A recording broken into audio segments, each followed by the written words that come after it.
Hey guys, we're back. So, this is the third live video today that we're doing, and not to hint that I would make it a fourth, I probably wouldn't do that, but I do also have the new lawsuit that was filed against The Dream. That one has a lot of intense allegations in it. If it's something that you guys would be interested in, let me know. It's 60 pages, without really, there's like one exhibit in it, so it's really 60 pages of text. So if you're interested in the Dream lawsuit, let me know. Maybe we can schedule something for tomorrow afternoon or evening. But this video, we are going to be looking at the Lauren Pisciotta versus Kanye West, aka Ye, Yeezy, Yeezy Apparel, Yeezy Footwear, Yeezy Construction Inc., and Does 1 through 50. We're going to take a look at this filing. It's only 25 pages, which is a relief for me because I've got to go get some exercise. I've got to make some dinner. We're going to get through this because when the news broke yesterday, we only had news articles to rely on.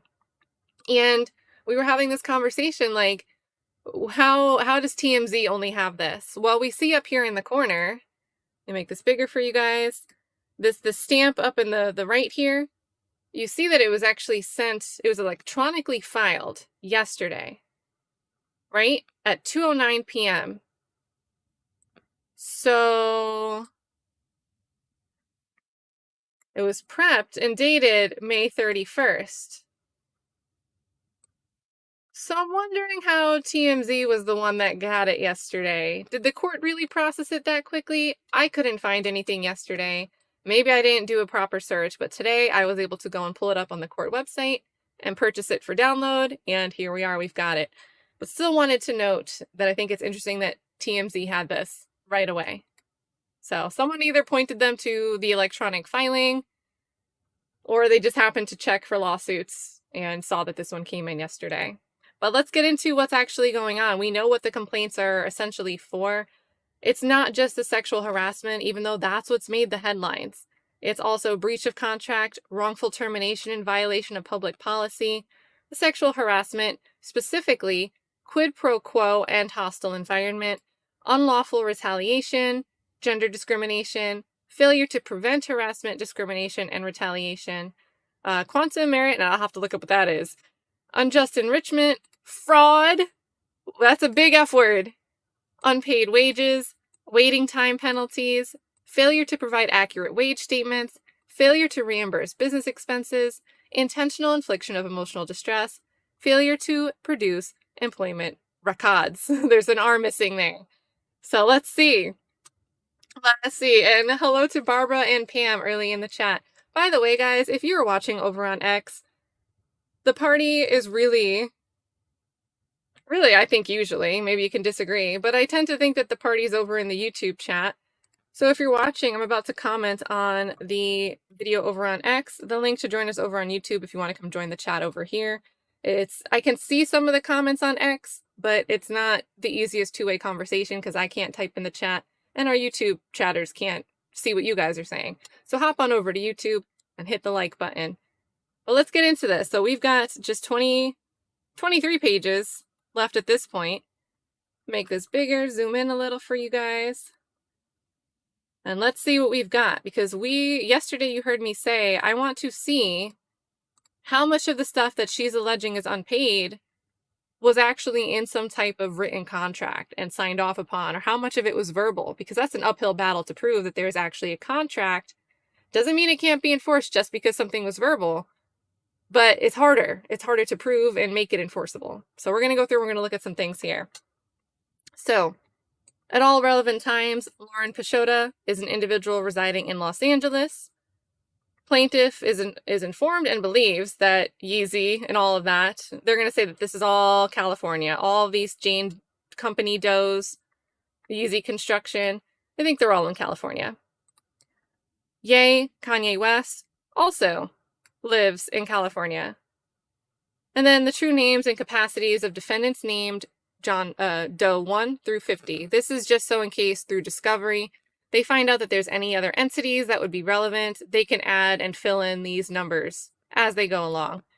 So whatever we have presently known, we've cited, but if we have any other true names, we need to add them later. Plaintiff is informed and believes, and on that basis alleges, that at all times, each of the defendants, whether named or fictitious, was the agent or employee of each other or the other defendants, and in doing so, the things alleged to have been done in the complaint acted within the scope of such agency or employment or ratified the acts of the others. Now, this is important. Unless we get a distinction as we're going through the individual claims, the individual allegations, or it's separated in the causes of action, the argument here is that I believe, me, the plaintiff, we believe that at all times, everything that we're alleging here was going to be in some type of agency or employment relationship. So there's extra responsibilities when something's happening under the capacity of employment or a contractual agreement than it would just be if it was a personal relationship and something happened. Plaintiff is further informed and believes, and upon such information and belief, alleges that at all times there was such a unity of interest and ownership between the defendants and each of them such that their personalities did not in reality exist. Furthermore, there will be an inequitable result if the acts in question are treated as those of any one defendant alone. So in other words, if Kanye said something weird to me, you, court, should view this as if it was not just Kanye or Ye, but also Yeezy LLC, Yeezy Apparel, Yeezy Footwear, Yeezy Construction, and Doe's 1 through 50 at all times, engaging in all underlying acts in this complaint. You've got to see it as an act of all. So that's interesting. So, plaintiff has worked in the music industry for approximately 15 years. She successfully held positions in and as artist management and representation, A&R, marketing consult, and project management. Due to her professional success, plaintiff had occasions to interact professionally with many artists, including without limitation defendant Kanye West, aka Ye. Plaintiff creatively collaborated with defendant on Yeezy Season 1's women fashion line and produced 3 songs on Donda, Kanye West. Now, I would love to know her actual production work here because Kanye, could just... I mean, if she's listed as production credits, you're owed the appropriate amount of royalties for that, right? But did she really produce something, or did he just say, hey, I'm going to put you on as a producer?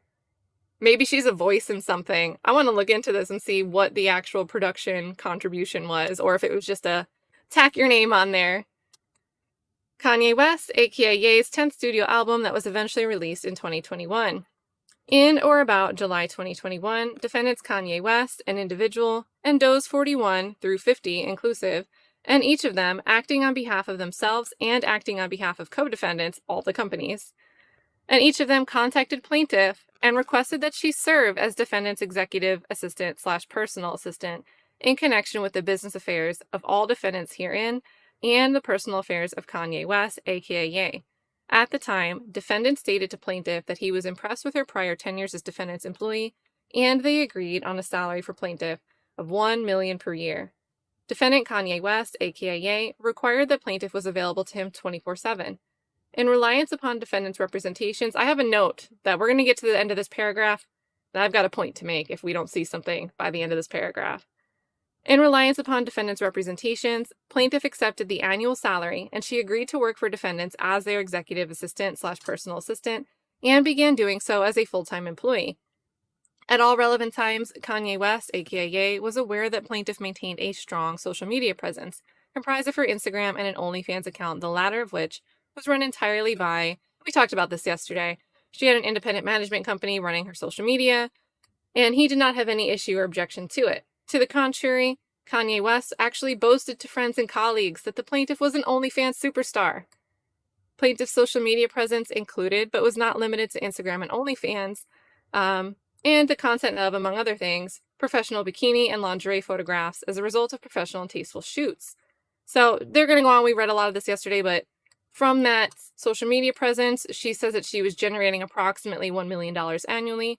Much later, in and around August 2022, defendant Kanye West, aka Ye, stated that he wanted plaintiff to be godlike and asked plaintiff to delete her OnlyFans. Defendant Kanye West, aka Ye, agreed to pay plaintiff. We're missing a word here. Defendant Kanye agreed to plaintiff $1 million, so probably paid or give if she did so. In further reliance upon defendant's representations, plaintiff deleted her OnlyFans internet account, thereby giving up the annual sums generated from such account. Kanye West, aka Ye, never paid plaintiff as promised. Now, was this supposed to be paid one time or paid annually? If you're going to give up an annual sum, this promise is kind of vague. But that's not the point I wanted to make at the beginning of this paragraph. The beginning of this paragraph, we go through the contract. We want to make you an executive personal assistant to all of these things. We want a salary. And we're going to agree to a salary of $1 million per year. What are we missing here? That a lot of lawsuits, even in the initial complaint, start including when they say something like this. It's usually an exhibit. And to be fair,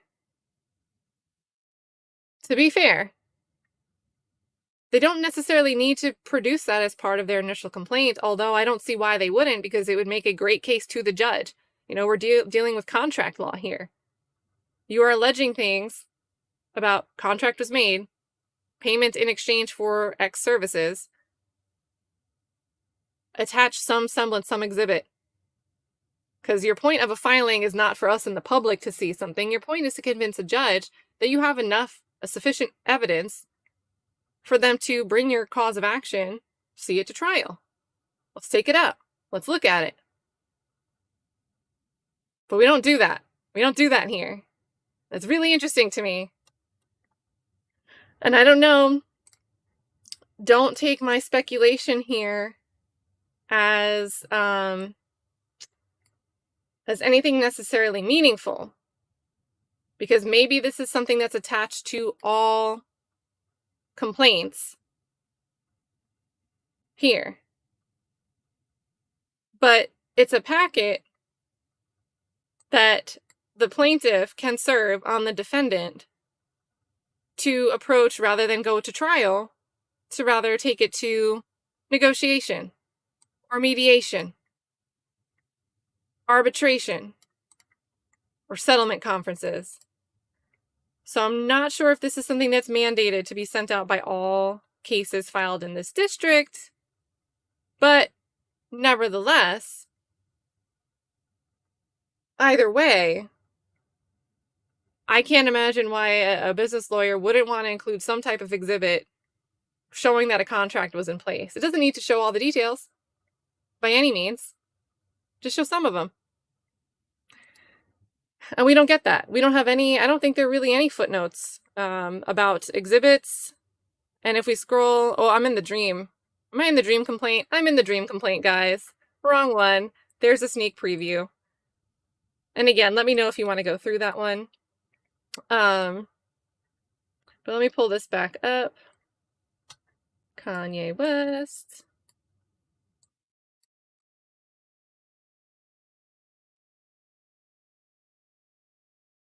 There we go. But there's no exhibits. So, and that's probably good. So Solo Dove's like, we'll wait till the judge, but we'll see.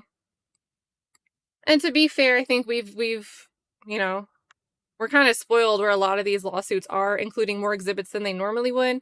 But typically you see some type of stuff attached to bring the case forward. But after that paragraph, we're ending with, she's giving up her OnlyFans, and there was supposed to be some type of, it's unclear if it was a one-time payment or an annual payment, but she's saying that she agreed to this, whatever they said. And she's saying here, even though she wants this entire complaint, she wants all of the parties to be accountable for everything being alleged here. She only specifically names Kanye here.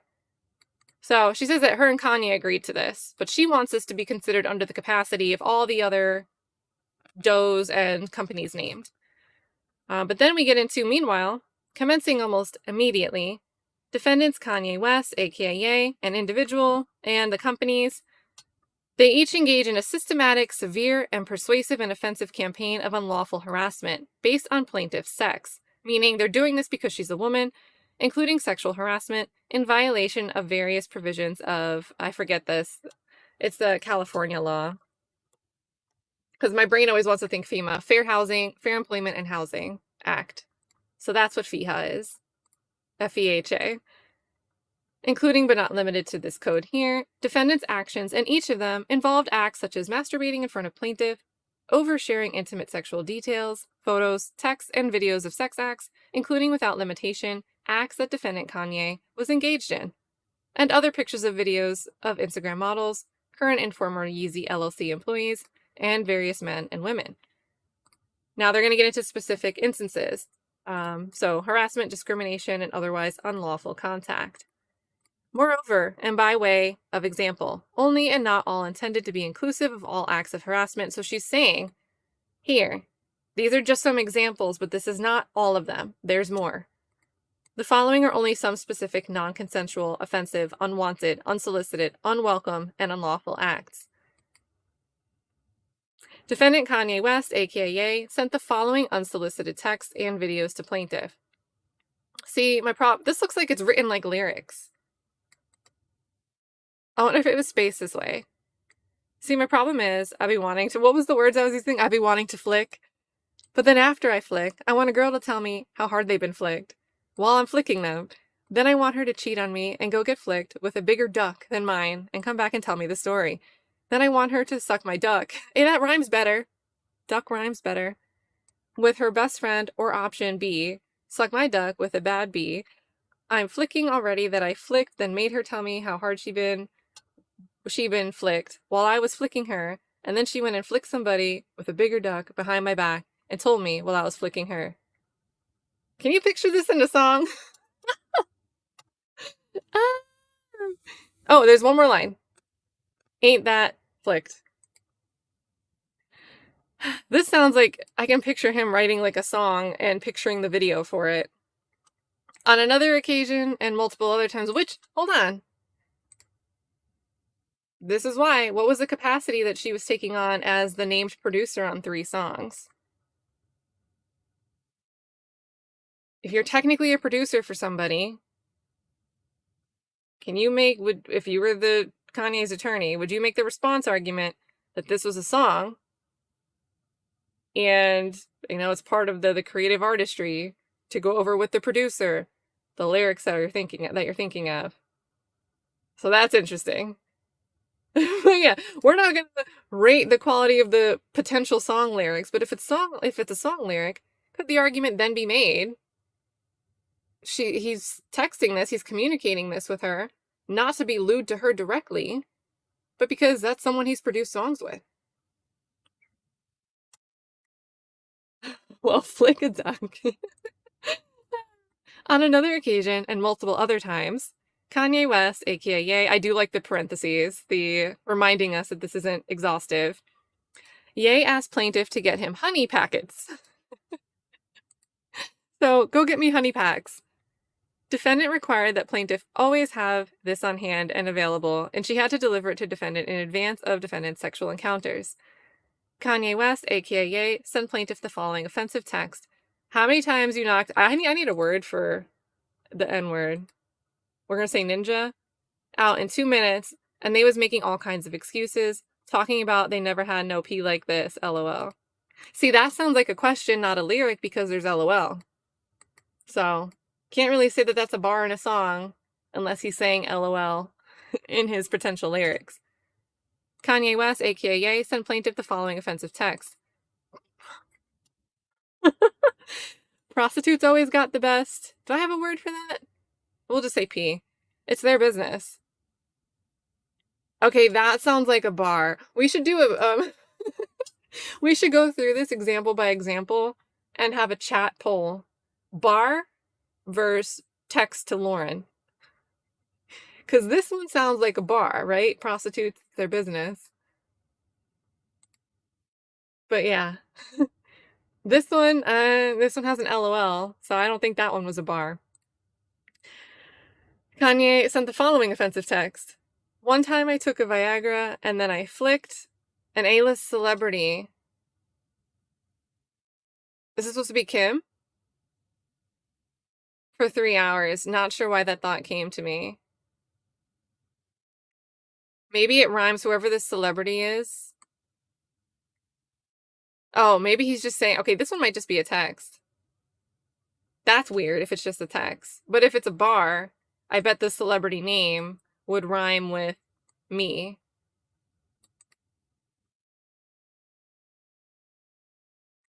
I don't know how I would vote on that one, guys. I feel like I'm arguing too hard to say, like, if we do a midline rhyme here to rhyme this with this, because he does do that type of wordplay. It could be a bar, or it could just be a weird text, and he knows it's a weird text because he's saying, not sure why that thought came to me after texting it. But all of his texts have this format, the way they're typing it, which is interesting. Kanye West, aka send plaintiff the following offensive text.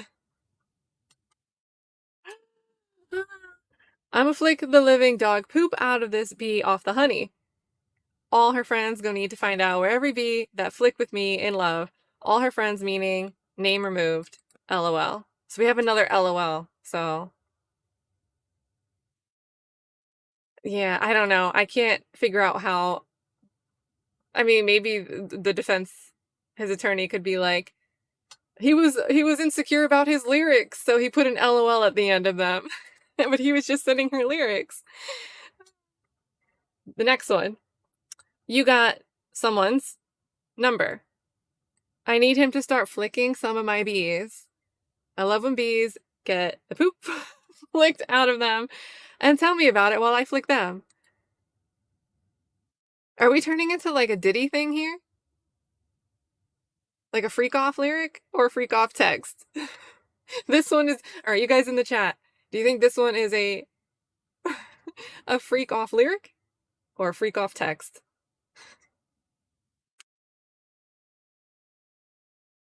And let's see how you guys are doing with so far, and this was a few minutes ago to contextualize it, but we're getting, this comes across as old ramblings.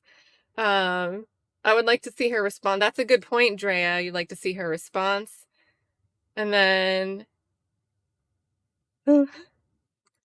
wait, you get to say the G. So since I'm pale, I only get to say the last two letters. Yay. And then Tim is not A-list. Oh, Kim is not A-list. She's D-list at the best accomplishment-wise. I'm going for text. Doing it in italics makes it seem more lyric. That's true. And that was like, you don't have to italicize something that you're quoting in a legal complaint. You just got to put it in the quotations.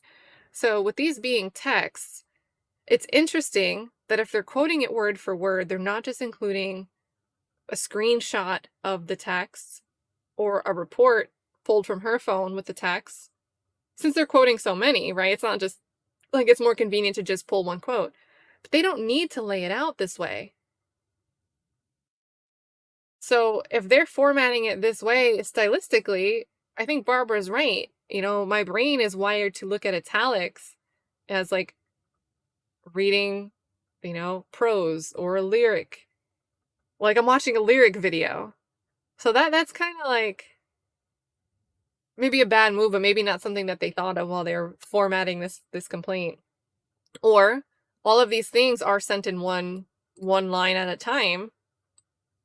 Maybe he like writes them in his notes app and then pastes them over as a text message. And then Drea says also, if she is also his personal assistant, it could be a text between friends, cringy, but possible. And that's why I think it's really interesting that they didn't include, to me, it seems like she's tacking on this big bubble complaint about money that she might actually be owed contractually, right? I really think that there's probably some basis here that her severance package or whatever, he didn't complete paying it or something like that, right? And that's different. That's business transaction. That's contract law. But all of this, it seems like there's attention and spotlight on this sexual harassment part.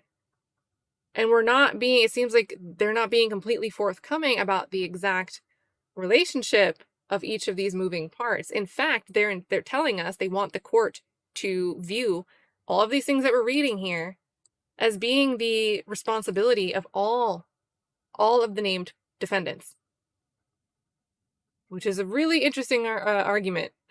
So Kanye West, aka sent plaintiff. I've got more from you guys actually. Yeah, this is painful. It's kink time. I think it proves he's just not on his meds. And yeah, and it's not a screenshot of the text off the phone. And then hold on. Okay, wait. So I'm not familiar with this. It sounds funny. So Barbara says, I'm sorry, but my absolute favorite Kanye moment was during the hurricane telethon. He was standing next to Mike Myers. Was he just straight faced while standing there? That's hilarious. I can kind of picture this, like my own fan fiction. And then let's see.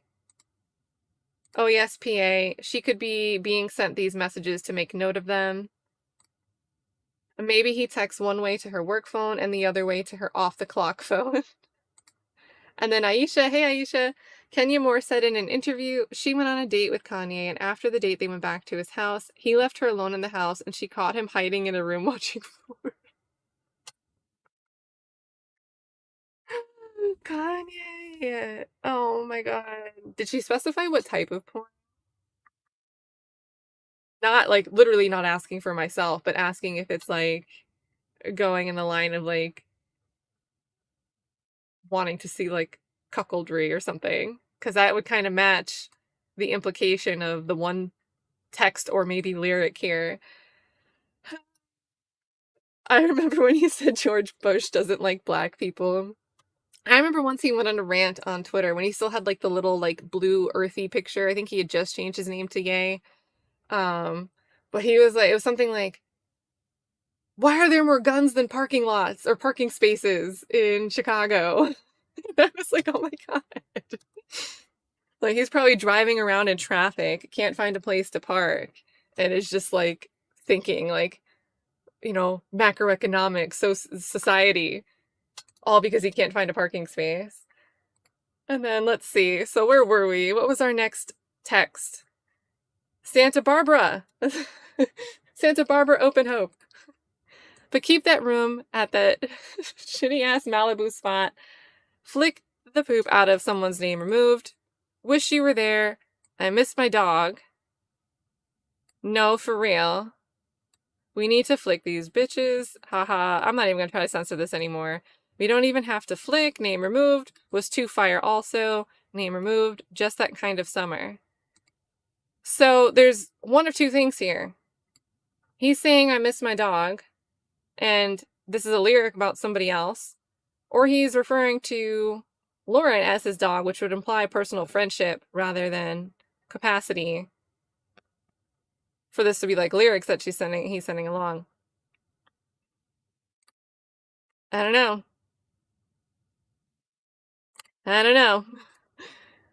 So next one. I have a serious question. Be honest with me. Oh, this is the one, you guys. Is my duck racist? Wait, why is there an extra quote? So do we have a break here? Okay, guys, so if it's small on your screen, the first 3 lines here are one quote, and then the quotes start again. So maybe she replied in between, or maybe these 3 lines were all sent at one time, and then he sent another text that included all the next lines here. It is, this flicking racist duck of mine, these damn racist ducks. I'm going to beat this flicking racist duck for being flicking racist. I'm going to stare at pictures of white women with black asses and beat the mess out of my racist duck. This racist needs to be beaten.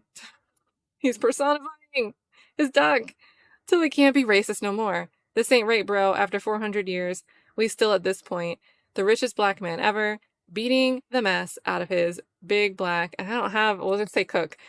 They're gonna like be like, this video's not family friendly, but it's really not, so I guess that would be fair for YouTube to do. So that's the one we looked at yesterday, but it is interesting that it's formatted this way, where we have a break where it looks like this may have been sent all as one block of messages, and the first 3 were sent as a separate message set. So that's interesting. And then TMZ in their report, it was referred to that they had to translate and that it went something like. So I'm not really sure why TMZ worded it that way, because they could have just copy and pasted this instead of saying that it went something like. Because there's no indication here that this thing that we're about to put in this complaint is what it sounded like or what we remember. This is saying it sent the following text as if this is verbatim. So the reporting was a little bit weird on this. And I guess I'll hold that against TMZ rather than the complaint at this point. So another one. I just thinking back to the bowling alley, thinking of what the headline could have been. Ye arrested for flicking the mess out of his assistant on the bowling alley floor. Okay, this one mentions an assistant. It could be her. This text was especially offensive since it suggested or insinuated that plaintiff, 1, wanted to have sex with the defendant, and 2, actually had sexual intercourse with the defendant, when in fact she did not want to do so and never indeed did so. What if he was talking about another assistant, though?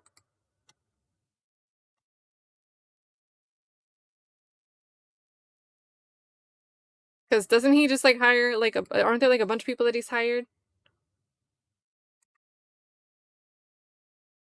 So this one, I feel like there's an argument that could be made that this is another lyric and that it's not really about her. But we also have her stating here that she did not want to do so and never indeed did so. So hopefully, for her sake, there's not a single response, her indicating like flirting back. Kanye West, aka Ye, sent plaintiff a lengthy text with explicit details of his sexual encounter with a model. So now we're back to talking about somebody else, clearly somebody else, rather than we mention the word assistant and it's presumed by this complaint that it's referring to Lauren. So this text was likewise especially offensive as Kanye West, aka Ye, closed the text with, I did think about Lauren when I came though. Okay, so now we get a specific mention. I wonder if that said you, or if it said Lauren, or what? Kanye West, aka Ye, continually told plaintiff that he wanted a hug from her. It was continual and on multiple occasions. He clipped a photo of plaintiff and texted, hug, please. Defendant also clipped, oh, come on, that sounds like, can I just get a hug? Come on, Kanye. Defendant also clipped a photo of plaintiff from her social media and texted, crazy. What was I going to say? Did I say a ninja never wanted a hug so bad?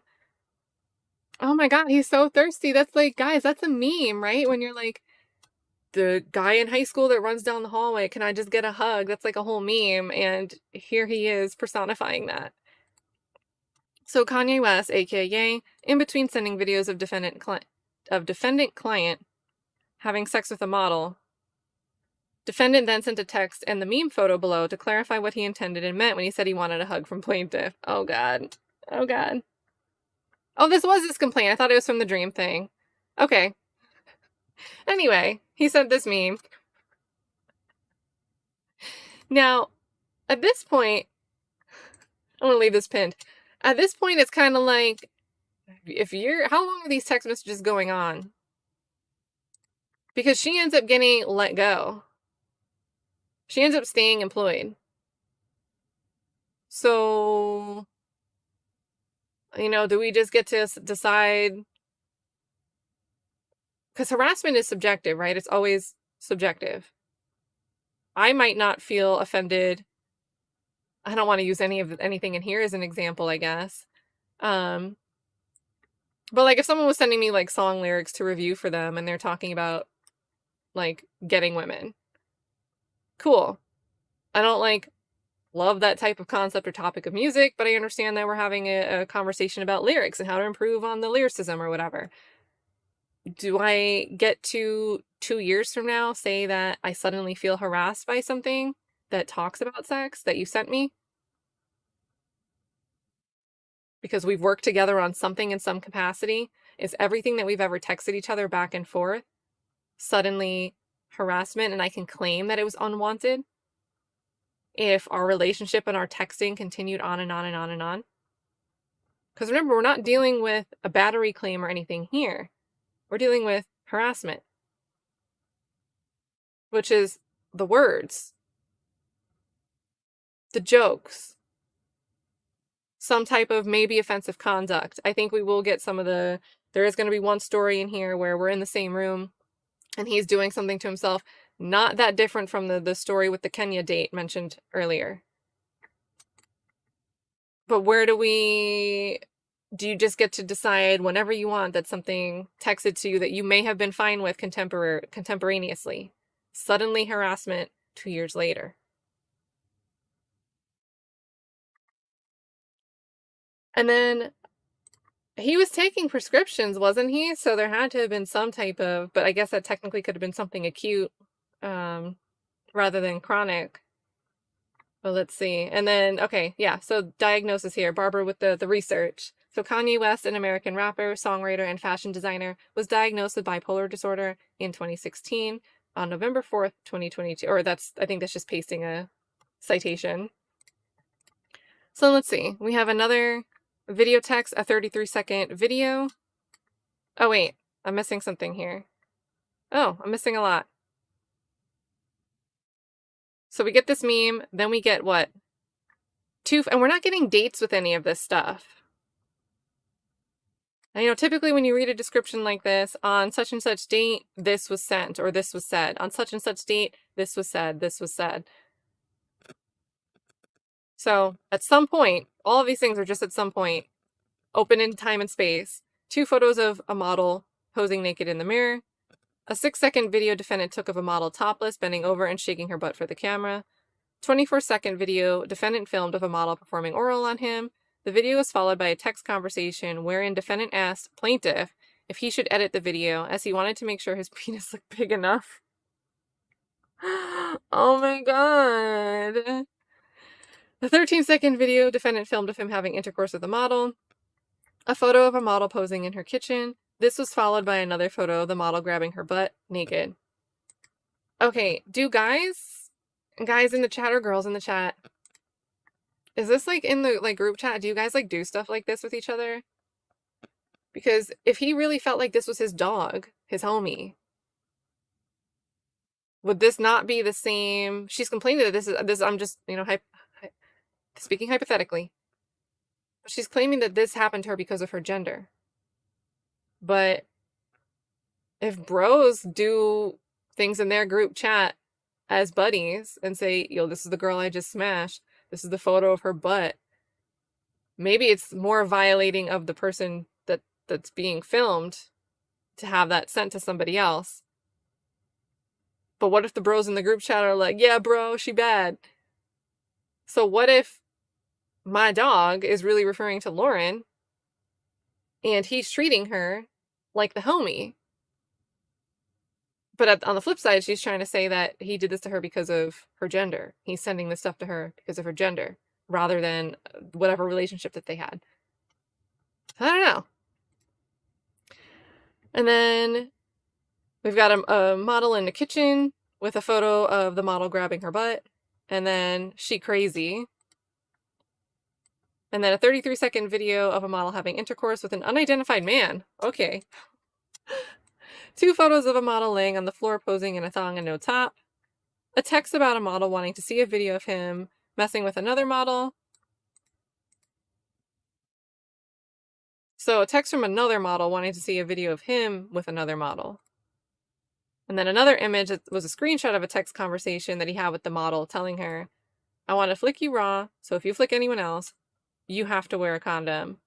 I love flicking you raw. So, okay, wait, he said, there's too many parties. He's sending this screenshot conversation to Lauren, but the screenshot conversation is with him and another model. So he's screenshotting it and sending it to Lauren. And then third is a photo of the model dressed in lingerie, with all things exposed. And then fourth is a screenshot of a photo of the model naked in her kitchen.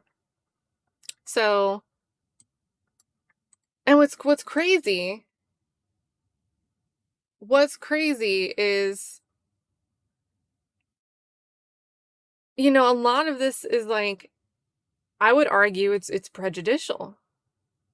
Because you're creating this image that, sex is on his mind, sex is on his mind, sex is on his mind, to the point where it's so much, it's so overwhelming. And you're like, wow, this guy must have some type of sex addiction. He's obsessed. He can't stop talking about it. Because all we're getting is back-to-back context here. But that doesn't necessarily mean that these conversations that she was a participant in, we're not getting her replies, that she viewed them as harassment at the time. She's trying to make that claim now. And it may have been. She may have felt like that at the time. But so far we haven't seen her say stop or try to complain. Maybe we'll get more in the suit. But so far this is just stacking up a bunch of stuff to make Kanye look like a gross dude. And really, there's nothing being alleged here that this other stuff isn't consensual with the actual parties in the pictures or the text. Although I'm not sure if these people were knowing that their screenshots of their conversations were being sent or whatever, so that could be a separate issue. We'll see if this motivates more complaints to come forward. So what else do we get? Because it looks like we've got more. A naked model exposing her butt and breasts, modeling in his glasses. 35 seconds, 2 videos of models having intercourse with an unidentified man. 30 seconds, a model and an unidentified man having intercourse. So I don't know if he's just sending like porn clips or is he like there like recording these and sending it. And then 3 videos, he cropped and shortened and sent different versions. 35 seconds of defendant and a Yeezy employee having intercourse. Do you think this is Bianca? Followed by a text saying, what you think of this vid? 10 seconds, video of defendant and a Yeezy employee having intercourse. Shortened and cropped version of the previous video. So basically like really trying to ask her about the editing on one clip. 19 seconds, video and defendant of a Yeezy employee having intercourse. This video and video above were followed by a text saying, I edited it, LOL. Defendant cropped his penis out of the frame because he said it did not look big enough to send to one of his friends. So he's like checking with Lauren to see if this looks good before I send it to somebody else. Kanye West, aka sent plaintiff the following video via text. Who's gonna leak this? Someone has to have this content besides Lauren, like the people that are party to it and that he's also sending it to. Who's gonna leak this stuff? Maybe that's the point of this. Maybe she's saying like, you don't want me to leak these crops and edits where you didn't look good. So let's go for an alternative dispute resolution. Maybe some type of negotiation or settlement conference.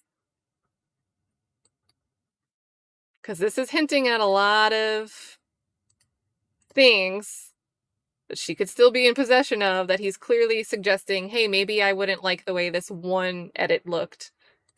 So then we have another 15-second video of a model dancing naked, bending over with hands on the floor and spreading her cheeks.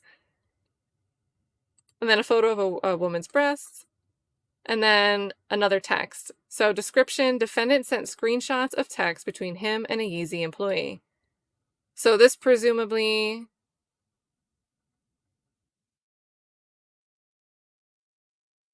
What? So is this the Yeezy employee? I think this is the Yeezy employee speaking first. I came so hard. I love seeing your reaction while we flick. I want to flick your mom before she leaves. What? And then this was followed by a text from the defendant. So this one would be Ye saying, I want you to watch me flick your mom. Unless, are these both from him? It's unclear how they wrote this, but maybe this is both.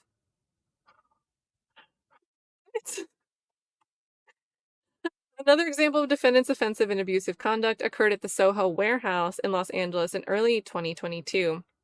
During a studio session, a male and female guests arrived Kanye West. Kanye West asked the male guest if he would allow him to have sex with the female guest. Is this like they're shaking hands and the first thing they say to each other is coitus? Please? Ye told the male guest that in exchange for allowing him to have sex with the other woman, the male guest could have sex with plaintiff. So he's trading. They're trying to swing with Lauren. Guys. Ye stated that plaintiff has great pussy. Again, defendant was insinuating that he had previously had sexual intercourse with plaintiff. Well, I guess you could take that insinuation, but people say that all the time without, like, actually knowing it. People proclaim that about themselves, and, I mean, you can't really self-determine that if you ask me. So, but they're going to use this against him. They're going to use this quote. In February, March 2022, in Miami for Donda 2 at a work dinner, Kanye West, aka Ye, followed plaintiff as she excused herself to the restroom. Kanye West asked plaintiff if she would participate in a sexual threesome. Plaintiff declined. Kanye West, aka Ye, FaceTime plaintiff when plaintiff was at her home with a guest. Defendant asked to have phone sex with plaintiff's friend. Plaintiff declined and ended the phone call or FaceTime. Kanye West, aka Ye, asked plaintiff to come to his hotel, which was Nobu in Malibu, because defendant said he needed plaintiff to log him into his Netflix account. Oh my god. No. Oh my god. Once plaintiff arrived, defendant admitted that he had plaintiff come over because he wanted a hug for his birthday.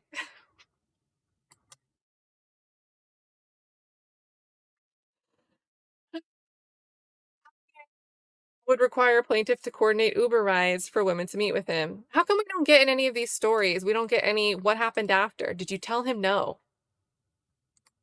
Did you leave? Were you not with the shits? None of these descriptions have a demonstration from the plaintiff that it wasn't actually wanted or reciprocated or anything of sort.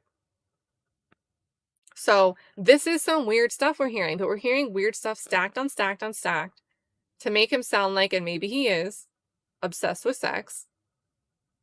But that's not surprising. And I think anyone out for litigation could prey on that, right? It would be believable that a man with a lot of money and a lot of celebrity status could be around and want to be around sexual activity all the time. But this is harassment. This is a harassment argument. It has to be unwanted, but in none of these situations is she stating what would have made it unwanted or that she didn't want it. She's not stating that. And she could give a blanket statement, none of this was wanted. But that's a little bit hard to analyze because you're alleging this. You're making these allegations and you're using these instances, these examples as your proof, as your basis for your cause of argument. And you're not establishing that you didn't want this to happen, or when you go to his hotel and you find this out, you were uncomfortable and you decided to leave or said you were uncomfortable. This just sounds like you could have been participating in a lot of stuff and now you're stacking on something to make a complaint, something someone might be a lot quicker to settle and you'll get more from it rather than just go for something you may actually have a real claim to. I can't wait to get to the part where she talks about like the severance not being paid, because I really think she might be owed some type of severance and there might be an agreement there that maybe that wasn't paid out. But she's finally bringing a complaint forward against that and saying, well, let's get a little bit more out of it by tacking on all these things that I may have been fine with. Because so far we don't have a single text from her saying, that's gross, stop that. Or stop saying stop talking about my pussy. Like, we don't have any of that. And that's a huge problem. To me, that's a huge problem. And you're entitled, if you think going through along this, that you think that this is sufficient for you to make up your mind about it. But I really think when you're the one bringing the accusation forward, and it's civil, so, right, it's like a 50-50 probability. It's not that high of a burden. But I still really think, like, you're calling this harassment today when you're making this filing, but where any of these examples, where are you telling him that you didn't want to be his dog? You didn't want to be in this type of relationship with him? To me, I've known, and I'm going to use, since she's a female and she's claiming this is gender-based, I've known women that would pretend to be cool with their bro homies, meanwhile had a crush and wanted to date that person the whole time, watch them be monsters in their opinion. They'd come and be in my ear, like complaining about what they were doing with one girl. They were messing with another girl. The whole time they were acting like the BFF to that guy. They were being that person's homie, that person's dog. And then eventually it ends up becoming a problem. And maybe that's a possibility that could be happening here. Or this complaint could be pretty poorly filed, and I don't know why the attorney would leave at least some examples sprinkled in here and there of a response text from Lauren where she's like, that's weird. I don't like that. Why would you say that to me? I need to get work done. If this isn't work related, call me later. Or whatever. There's nothing being provided here to indicate any of that. So just me asking my questions. Kanye West, aka Ye, would require plaintiff to coordinate Uber rides for women to meet with him. On one such occasion in August 2022, after plaintiff had arranged an Uber ride, Kanye West, aka Ye, and Bianca Censori, we finally got her mentioned, called plaintiff wanting to discuss the orgy, fivesome, they had participated in the day before. Ah! In August, I'm not even surprised we got this in here. I knew it was coming. I knew there was going to be some Bianca tied in, and it's going to play into all the media coverage where they think that Bianca's trapped in her life and doesn't want to be part of what she's a part of, even though she has full agency over herself. They're going, this to me, mentioning this, and granted, she may be part of this discussion, right? So she does have, it is personally relevant if she was really part of this conversation. But this to me screams you're trying to play off the social media commentary you see people make every time there's a picture of Kanye and Bianca posted, where the majority of comments are like, either one, how are those clothes, talking about Bianca's outfit, or two, she never looks happy. Oh my God, I feel so bad for her. She looks controlled. Oh my God, she looks like she's stuck with a monster. This is, to me, this is playing right into that. And that's my opinion. You don't have to agree. In August 2022, at the Yeezy Gap office, Kanye, aka required plaintiff to remove her cardigan while she was in the office because he said it was covering too much. Later that evening at the office, Kanye West asked Bianca Censori and another female to perform oral on him and his male guests in the office changing room. During the same time, Ye asked design assistants at the Yeezy Gap office why plaintiff would not want to have sex with him. So this is like really, this would be a mention here of not wanting to. Defendant was extremely upset and angry that plaintiff would date or have sex with someone else, but not him. So we do get this indication here that there was a not wanting to, finally. On a private overnight flight, and this is what I'm surprised, TMZ didn't talk about this, which I thought was interesting. But let's read this part. On a private overnight flight to Paris for the Yeezy fashion show with multiple other Yeezy LLC employees, which presumably, I wonder if we'll get a Bianca mention here, because we've had this group mention, and we've had Bianca mention twice specifically, but Bianca was an employee at some point, so we never know when she could also be lumped in as this big term.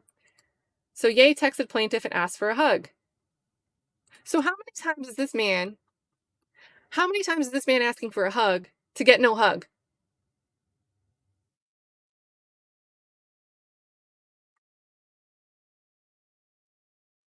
Plaintiff said no. So we have another instance of her saying that no, it's unwanted. Defendant came out of his room on the plane and said he needed to talk to plaintiff. Once inside the room with plaintiff, Ye shut the door. Defendant was aware that doing so would trap the two of them inside, as the door was unable to be opened from the inside. What?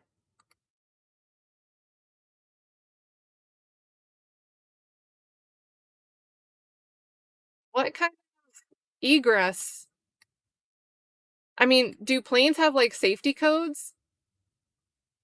Like a house or a building, there has to be forms of egress for you to be able to safely exit a place. Do planes not have this? How do we have a room in a plane that you can go into that once you're in there, you can't get out? How does Kanye get out if he was in here already and then came out of the room to talk to the plaintiff? Defendant laid down on the bed and asked if he and plaintiff could talk. Plaintiff sat in a chair across from defendant. He masturbated over the covers until he fell asleep. Now, this is what I said reminded me of the Kenya story. Plaintiff was unable to leave as the door had locked and jammed behind her.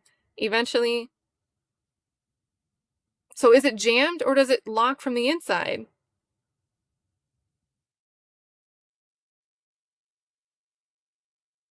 And Ye shut the door. This is why TMZ didn't include this. This is salacious, and TMZ didn't include it because it's inconsistent as fuck. If you ask me. Let's start from the beginning. You can tell me if I'm tripping. On a private overnight flight to Paris, Yeezy. Ye asks for a hug. Plaintiff said no. Defendant came out of his room on the plane, so he's able to get out of the room on the plane. Says, I need to talk. Once inside the room with plaintiff, Ye shuts the door. Ye shuts the door after they get in. Defendant was aware that doing so would trap the two of them inside. She was aware before instantaneously as he closed the door. She was aware that shutting the door would trap the two of them inside, as the door was unable to be opened from the inside. Defendant lay down on the bed and asked if he and plaintiff could talk. Plaintiff sat in a chair across from defendant. He masturbated under the covers until he fell asleep. Plaintiff was unable to leave, as the door had locked and jammed behind her. Eventually, another employee saw a text from plaintiff and came and let plaintiff out of defendant's room. So what's going on here? Either there's a malfunction with the door, and maybe they knew about it, and it was kind of like, maybe she knew about it, because she'd been in there before, closing the door behind her. You know, if you just need to go in and say something, hey, coffee's ready, you don't need to go in and close the door behind you. So did she have knowledge that the door had a jam issue? It was they need to do some maintenance on it. It was a long-standing issue. How did she have this knowledge already? And then how is she saying that Ye shut the door, but also she was unable to leave because the door had locked and jammed behind her? So this is why, I'm telling you guys, this is why. This has to be why TMZ didn't pull this salacious detail to the front. Because if they did, it would have made people question Lauren on her face for filing the suit, because this seems really inconsistent. And when you're writing this, you have the room to explain it. You could have mentioned that I was aware that this would trap us as there was a maintenance issue.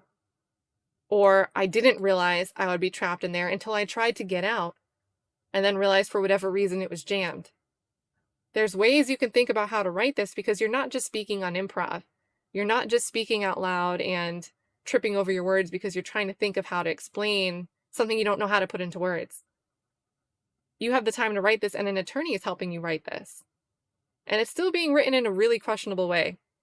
Maybe I'm tripping. That's just me, though. Let me see what you guys are saying. So we had I'm not going to go through all the stuff when we were going through the text, but we have, so Solo Dove says not Kim, but her momager knows how to get it leaked. Momager. This stuff is definitely crazy. Barbara says, I don't think Kanye needs help to look like a gross dude. Yeah, right? So all this time, Kanye, just make an OnlyFans, call it a day. What? I wonder what, like, the top men on OnlyFans make compared to, I'm sure it's a smaller proportion, but there's got to be some men on there that are making, like, I know, $1 million plus a year, right? You would think, maybe? That'd be interesting. Especially if it's a celebrity. And then, let's see. Are we sure he's not texting Kim in this? Because you know he'd like to bang his mother-in-law. I just get that vibe off him for some reason. Well, that's why I was thinking some of the model references, since they're so, like, non-specific. Hasn't he also posted, like, artistic pictures to his Twitter of Kim, like, just holding, like, her hand over her chest or something like that? I kind of remember it, but I don't really remember specifically. But I feel like that was probably around, like, 2020, 2021. I don't know.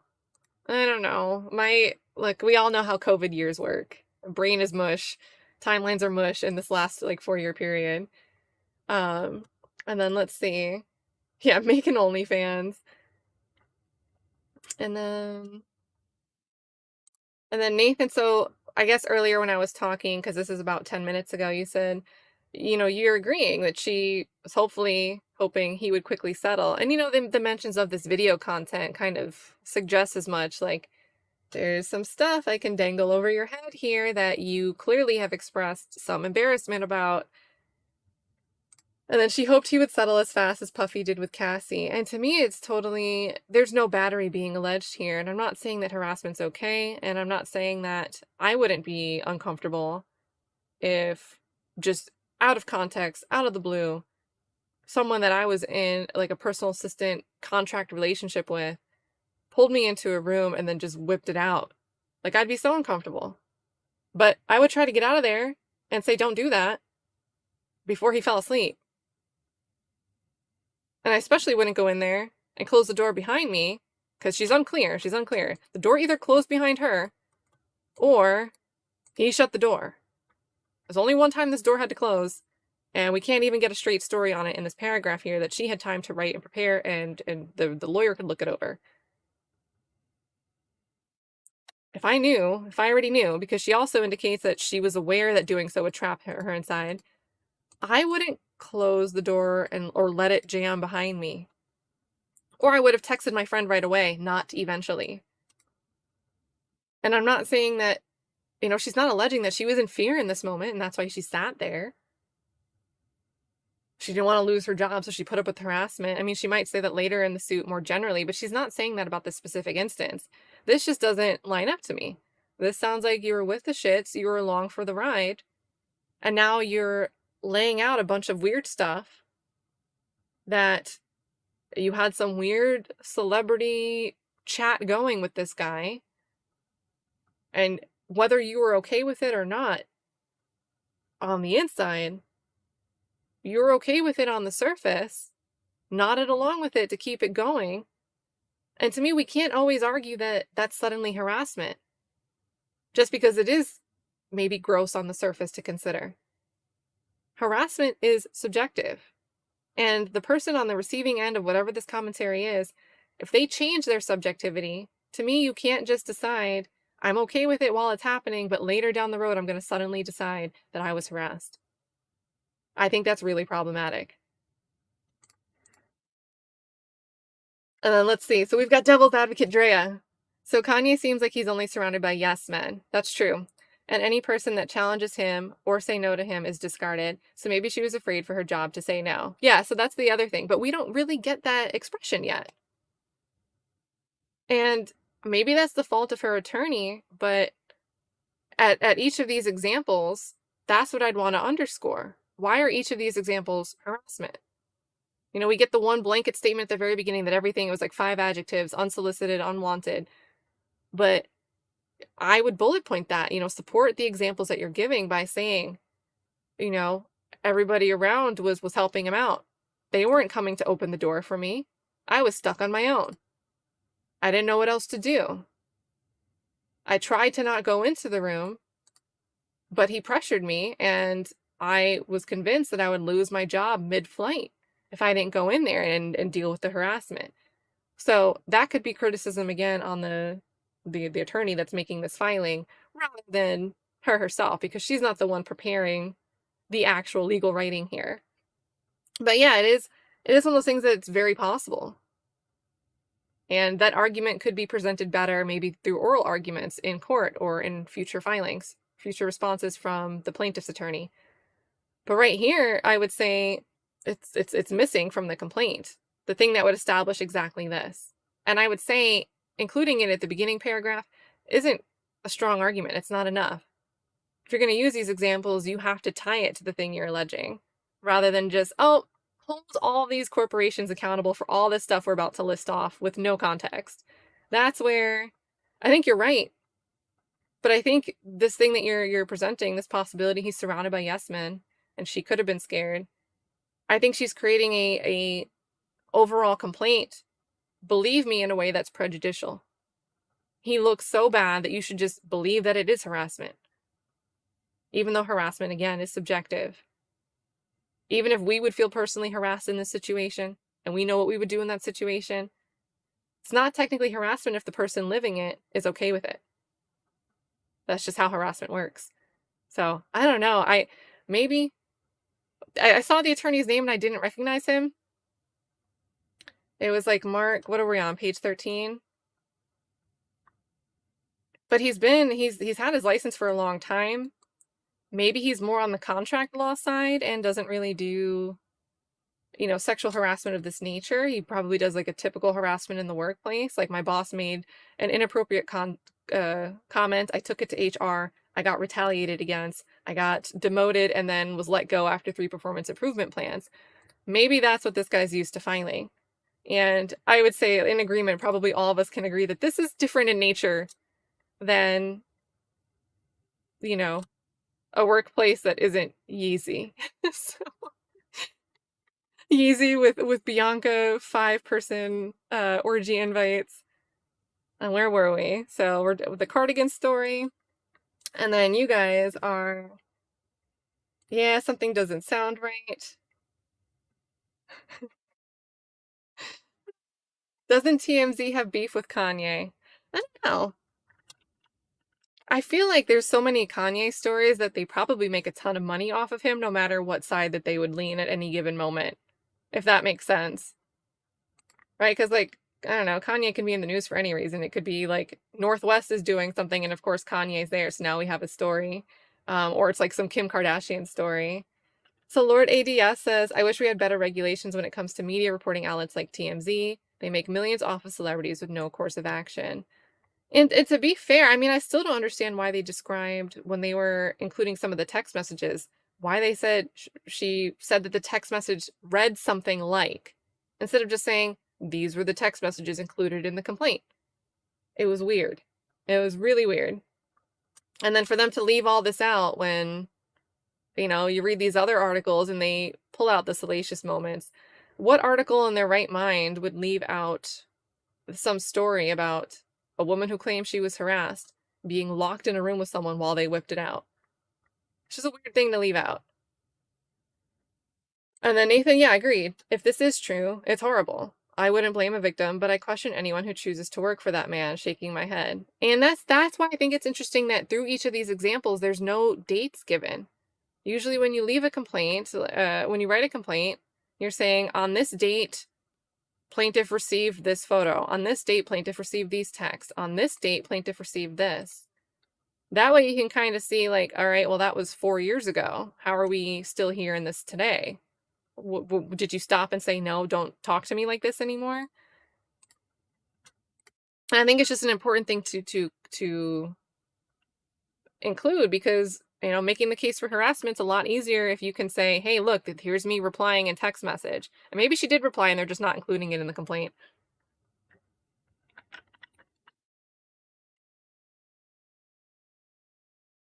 Yeah, so this is the thing, right? Is she praying into this? So if he isn't guilty, I'm sure he's guilty of something else that's gross. Well, if he's not guilty of, if she was with it while it was happening, then technically it's not harassment. And they're going to have to like prove that. I'm not the one that can just say like, if it wasn't, then it wasn't. If it was, then it was. They're both going to have to present their arguments and the proof or whatever evidence that they have. But I do really think that a lot of this is praying into the idea that somebody would be like, yeah, that sounds like Kanye. And that's a really, I don't like when court processes, litigation, depend on somebody's reputation more than the actual merits of any individual case. And then, let's see. There's a lot, guys. I'm not trying to ignore anybody, but we'll never get through this if I don't go along. But Daisy's mentioning one more thing about this door. The door locking from the inside sounds like a stretch, but wait, he said he needed to talk and masturbated. She didn't yell or bang on the door to be let out. She just texted someone. Eventually. That's the important wordage there. Where was it? I can just... Oh, right here. Okay. Eventually. Another employee saw a text. Oh, so maybe she did send it sooner. Eventually, another employee saw a text from plaintiff and came and let plaintiff out of defendant's room. So, I would like to see more about this. Like, hey, we're locked in here.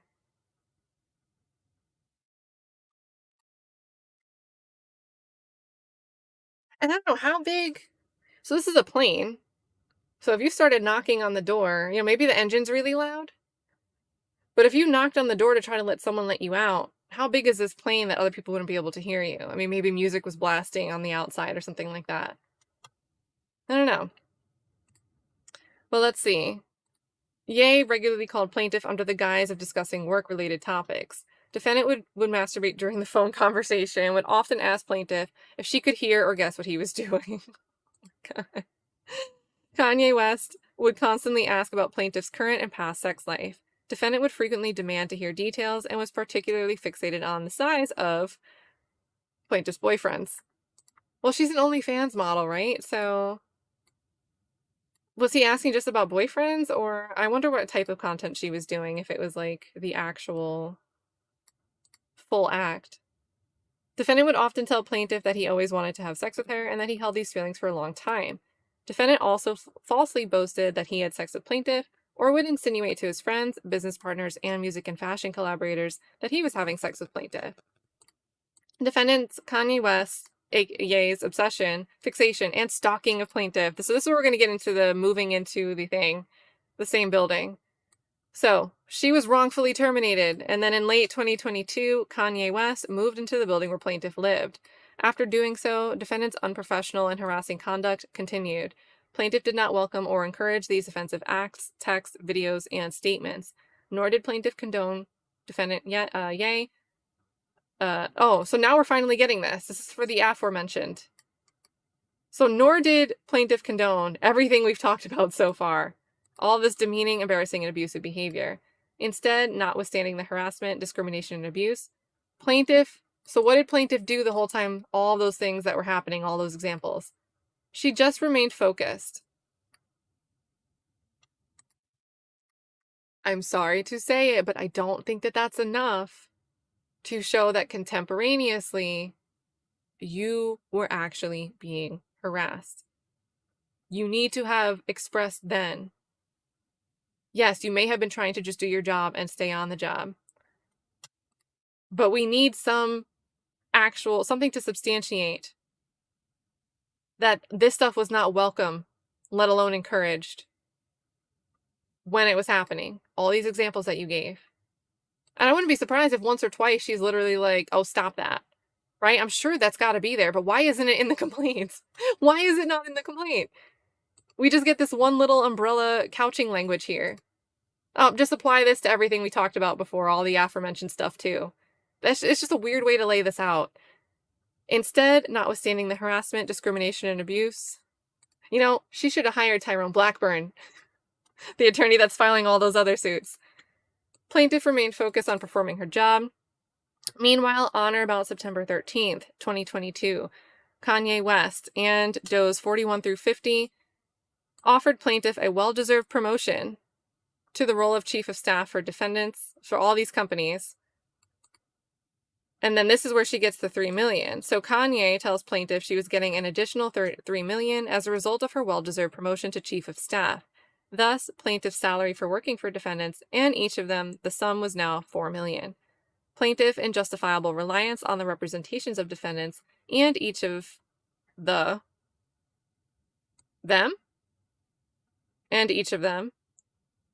in justifiable reliance on what are the representations? Attach something. Attach a performance agreement. Attach a contract. What does in justifiable reliance on the representations mean? What does this mean? What does this mean? Why not say, as shown by the contract? She accepted the new position and began performing services for defendants, and each of them in her now chief of staff role. So we have in late 2022, Kanye moves into the building. But in September 2022, she takes this new wage, this new salary. 3 days later, September 16th, 2022, plaintiff contacted defendants and each of them and inquired if her raise would be paid in a lump sum or in installments. Defendants, however, did not respond. On October 11th, 2022, Kanye West and then Doe's individuals 41 through 50 advised plaintiff that she would be paid in a full lump sum that day. The $3 million, not the $4 million. Defendants, however, did not pay plaintiff as promised. So, on October 11th, each of them advised plaintiff.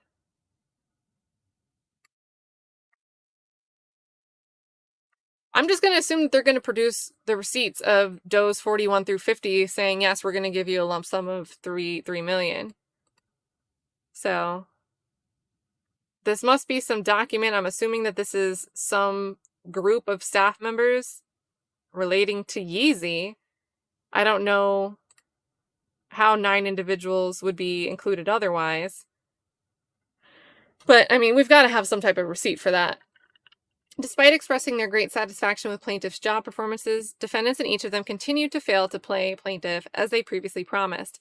In fact, on several occasions, Kanye and Doe's 41 through 50, in an effort to continue to induce reliance on plaintiff's part, created a group text with defendant's accountant and plaintiff, instructing that plaintiff be paid $3 million, but then stopping the wire payment of money each time. Was this when he was like broke and asking Mark Zuckerberg for money? Meanwhile, plaintiff continued to rely upon defendant's representations that she would be paid her stated salary and continue to perform her job responsibilities for defendants. Plaintiff also advanced many costs necessary for the performance of her services for defendants, and each of them, including cell phone charges, meals, and purchases, all at defendant's request and for defendant's benefits. So she's advancing with her personal funds the costs necessary for her services for defendants. So,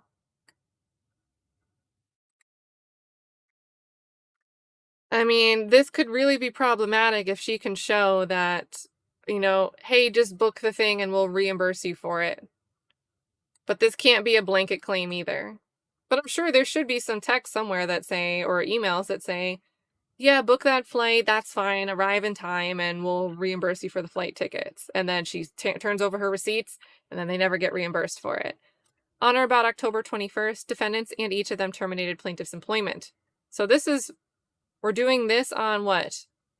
October 11th? And then on the 21st, they terminate her employment, offering her a severance of the $3 million, which she accepted. Defendants don't pay this. And then on or about, and this, I think, a severance agreement should be written. So this is where, if you heard me say yesterday, I think this is going to be problematic, and we might just be tacking on the other stuff to motivate, at least a payment of this sum that's probably owed through a severance that was never paid. I can't imagine a severance that you sign, if it's signed off on, if it's a severance agreement, she agrees, all right, I'm leaving this company, you're getting rid of me, but this is my package, we're both signing this. That's an enforceable contract unless there's something else missing to this puzzle piece. But again, that's not attached here. We don't actually have an exhibit attached here to see it, but I'd be hard pressed to see this in a complaint and the attorney doesn't know that there's an existence of an actual agreement here. But, crazy stuff gets through claims all the time. Who knows? Thereafter, on or about October 28th, defendants and each of them asked plaintiff if she could perform some additional services for defendants. So 7 days after the severance, again promising and agreeing to pay plaintiff her severance, despite having wrongfully accused plaintiff of extortion. What? So this just came out of nowhere. Where was she accused of extortion?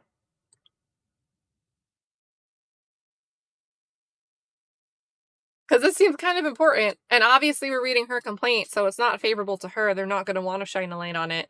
But there's a hint of it, and there's a mention, and now I have questions. So, in reliance upon said representations, plaintiff performed such services for defendants and each of them. She also advised defendants, in response to their false accusations, that plaintiff engaged in extortion. That all she had done was requested that she be paid as promised and agreed by defendants. Okay, so we're getting some explanation here. I'd be interested in seeing the communications that, not where she's clarifying, like, hey, I wasn't trying to extort you. This is all I did. I want to see the initial accusation coming from, I guess, would it be Doe's 41 through 50? To induce further reliance on plaintiff's part and to secure her continued services, defendants on October 31st, 2022, again created a group text with defendant's accountant and plaintiff, instructing that plaintiff be paid. Plaintiff, however, was never paid.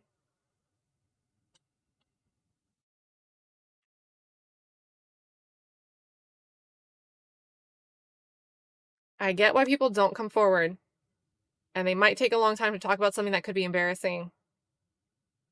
But why didn't you file a complaint about this when it was supposed to be a lump sum, right? It's not something that's supposed to be paid out to you in installments. You had something that was touched on as a lump sum in September, repromised in October, And when I search for her, I don't see any other like type of filing. There isn't any like complaint made that for wages owed or undue termination. Unlawful termination or whatever. Wrongful termination. So May 2024 is the first time this person, who the defendants have said, you're trying to extort us. This is the first time that the person is saying, I'm going to bring an action forward about that $3 million that I'm owed. What? Who in their right mind, anyone with a brain, would know how much money you could lose just in interest and just against inflation for not having money accessible to you right then and there? You have to wait and get it. And I mean, she could argue as part of this, she wants that $3 million if it's judged that it's owed to her. She could say she wants some type of like interest added onto it to make up for the difference. But why would you wait? Why would you wait so long? And I'm going to drop the link if any of you guys have your thoughts to say. The cause of action, though, is going to go through breach of oral contract. Girl. Oh my God. Okay. And we are not just dealing with an OnlyFans model. Hold on. Where do we have 15? Was it spelled out? Do you think this person, I'm not saying that she may have been fully qualified to be appointed as chief of staff of every business Kanye has his hands in. But do you think she has no knowledge of how contracts work? If she has 15 years experience in artist management, A&R, marketing consultant, this sounds like 1099. This sounds entirely contract driven, where each of your services, you have a contract, or very least, like some type of invoice going back and forth. Project management. Due to her professional success, you're working with artists. And maybe we'll get more. Maybe I'm jumping the gun, but why are we leading with this? Breach of oral contract against all defendants. Plaintiff incorporates all the allegations above. At all times, plaintiff performed and fulfilled all of her obligations under the subject agreements identified above, which are apparently oral agreements. Defendants and each of them breached the agreements in that they have failed to pay all wages and monies due to plaintiff per the terms of the agreement. As a result of the defendant's breach of the agreements, plaintiff has been damaged in the sum of at least $4 million. Guys, I hope for her sake, if she's legit, if she really claimed harassment, she was kicking and screaming, I want no part of this, this is uncomfortable. If she can't be this dumb to have done all this and making this whole argument on an oral contract this whole time when she has 15 years experience dealing with artists and consultation work. She can't be that dumb about the difference between an oral contract and a written contract. Maybe we'll see more than just breach of oral contract. And I'm not saying that oral contracts can't be binding, guys. I'm just saying that this is a huge ask to be relying on if it's only an oral agreement this whole time. And she's suing multiple corporations and individuals right now on the basis of a violation of an oral contract. Maybe there's more, guys.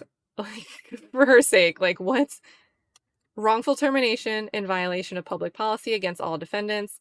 Plaintiff was wrongfully terminated as described above. She's referring to they suddenly try to give me severance, and then they say that I extorted them and they didn't pay me my severance. The above described conduct of defendants constitutes wrongful termination of plaintiff in violation of public policy embodied in various statutes and other laws, including but not necessarily limited to the Fair Employment, that's the FEHA, prohibiting gender discrimination. As a result of the defendant's discriminatory, retaliatory, and unlawful actions against her, plaintiff has suffered and continues to suffer damages in the form of lost wages and other employment benefits and severe emotional and physical distress, the exact amount of which will be proven at trial. On May 28th, 2024, so we're waiting until May 28th, 2024 to file with the Civil Rights Department. So we file this on May 31st. We date this as May 31st and file it electronically on June 3rd. But on May 28th, just last week, we file a complaint with the Civil Rights Department.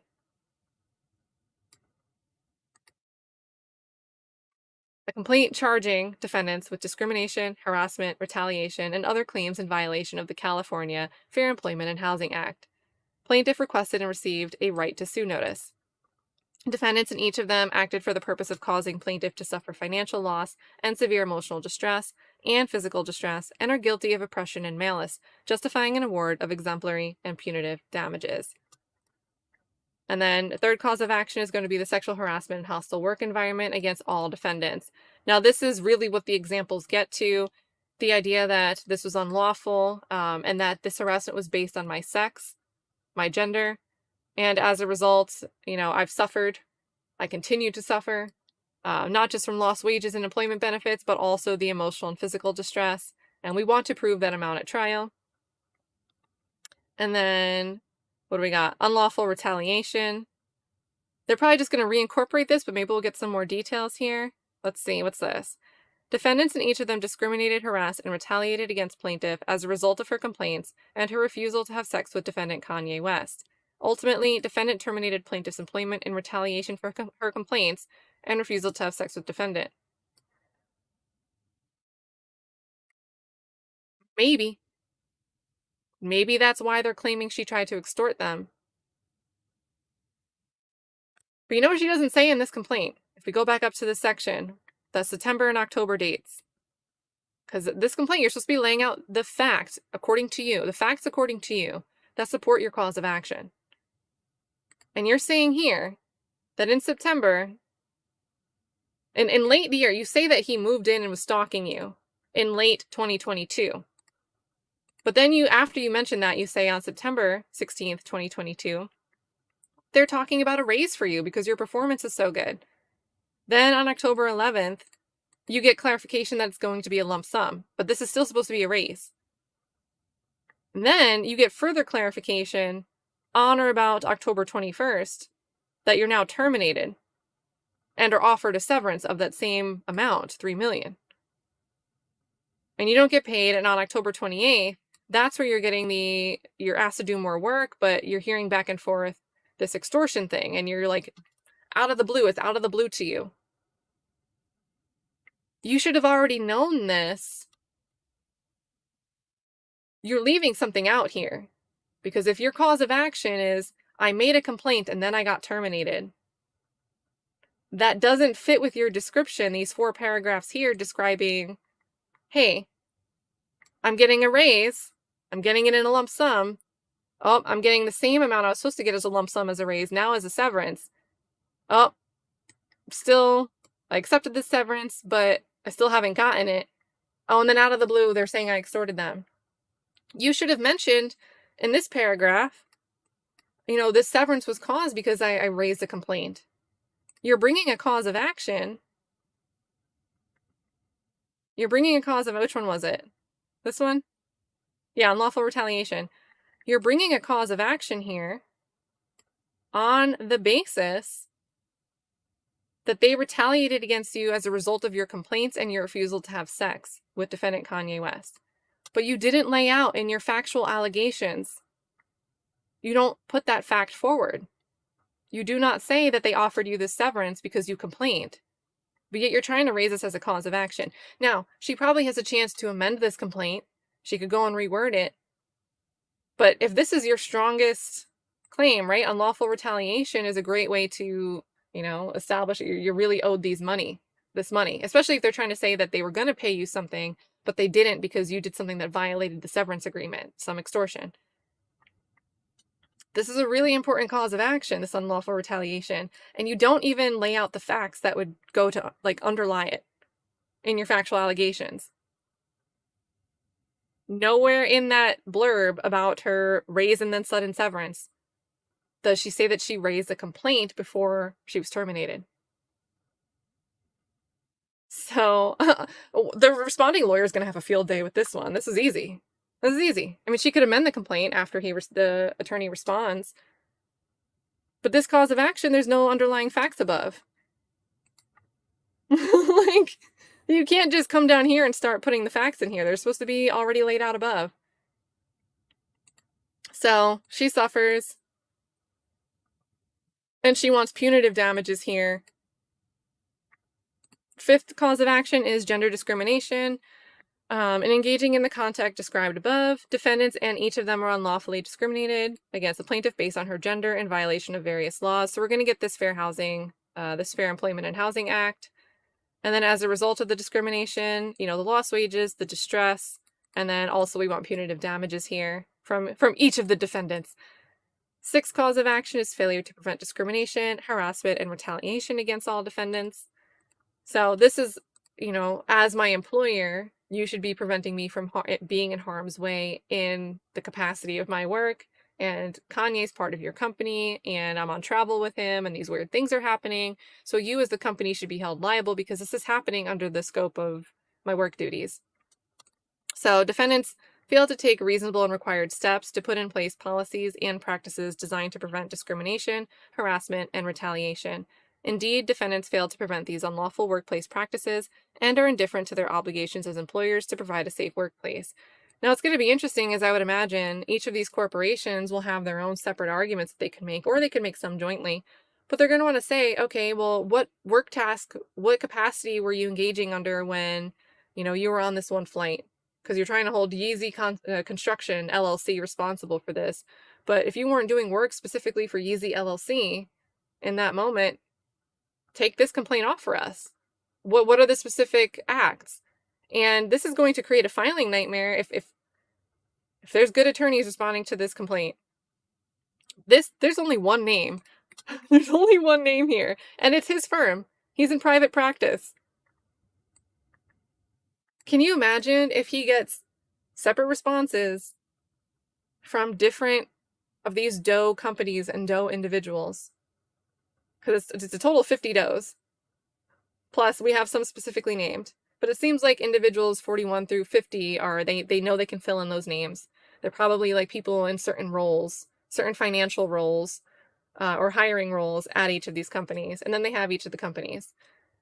If each of them files a response to this and is asking, okay, who is responsible here for this claim, this example that you're giving? What work was she doing during this time? When this photo was taken, what work was she doing during this time? And he has to respond and match up and play match game with all of them and respond to all of these filings.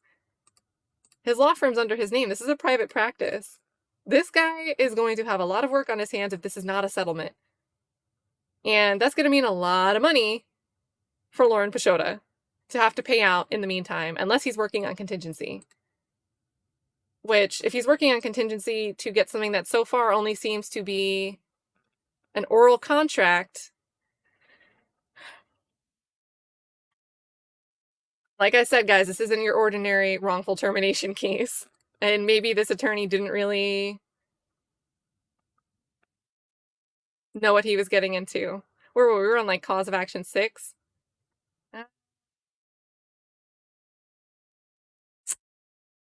So the failure to prevent discrimination, harassment. And now this is what I'm interested in.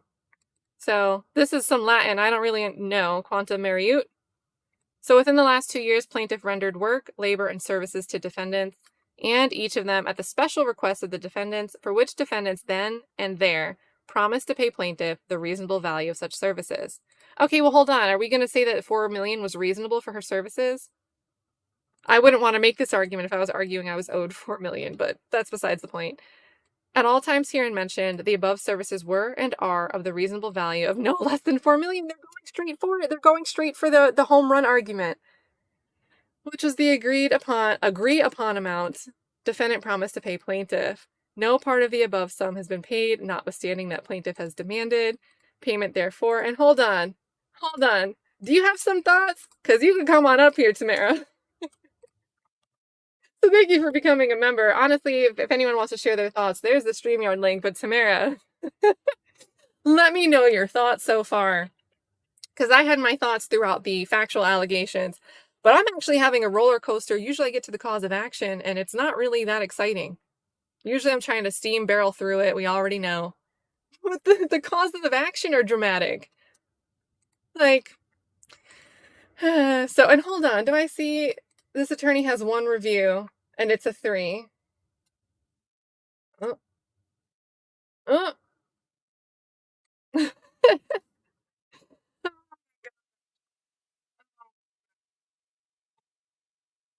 this cause of action. Let's see what else we have. I can't believe they're going for the full home run. The reasonable value, and it's worth no less than $4 million. Has anybody, okay, I would imagine if you're actually doing work for multiple companies, you probably should be getting millions a year. But she was given a supposed raise to $4 million, and then the severance apparently happened like a week later, and it's a whole big mess. So we're still trying to establish what this $4 million really even means, because they didn't do a good job laying out that timeline in the factual allegations. And now we're trying to say that her rendered work is worth it. But we didn't really get anything in here about what she was doing. We have that she agreed to be available 24/7. That's what we've got. And she agreed to it. But she agreed to that at what, $1 million. So now how did we get this leap in this cause of action? How did we get here?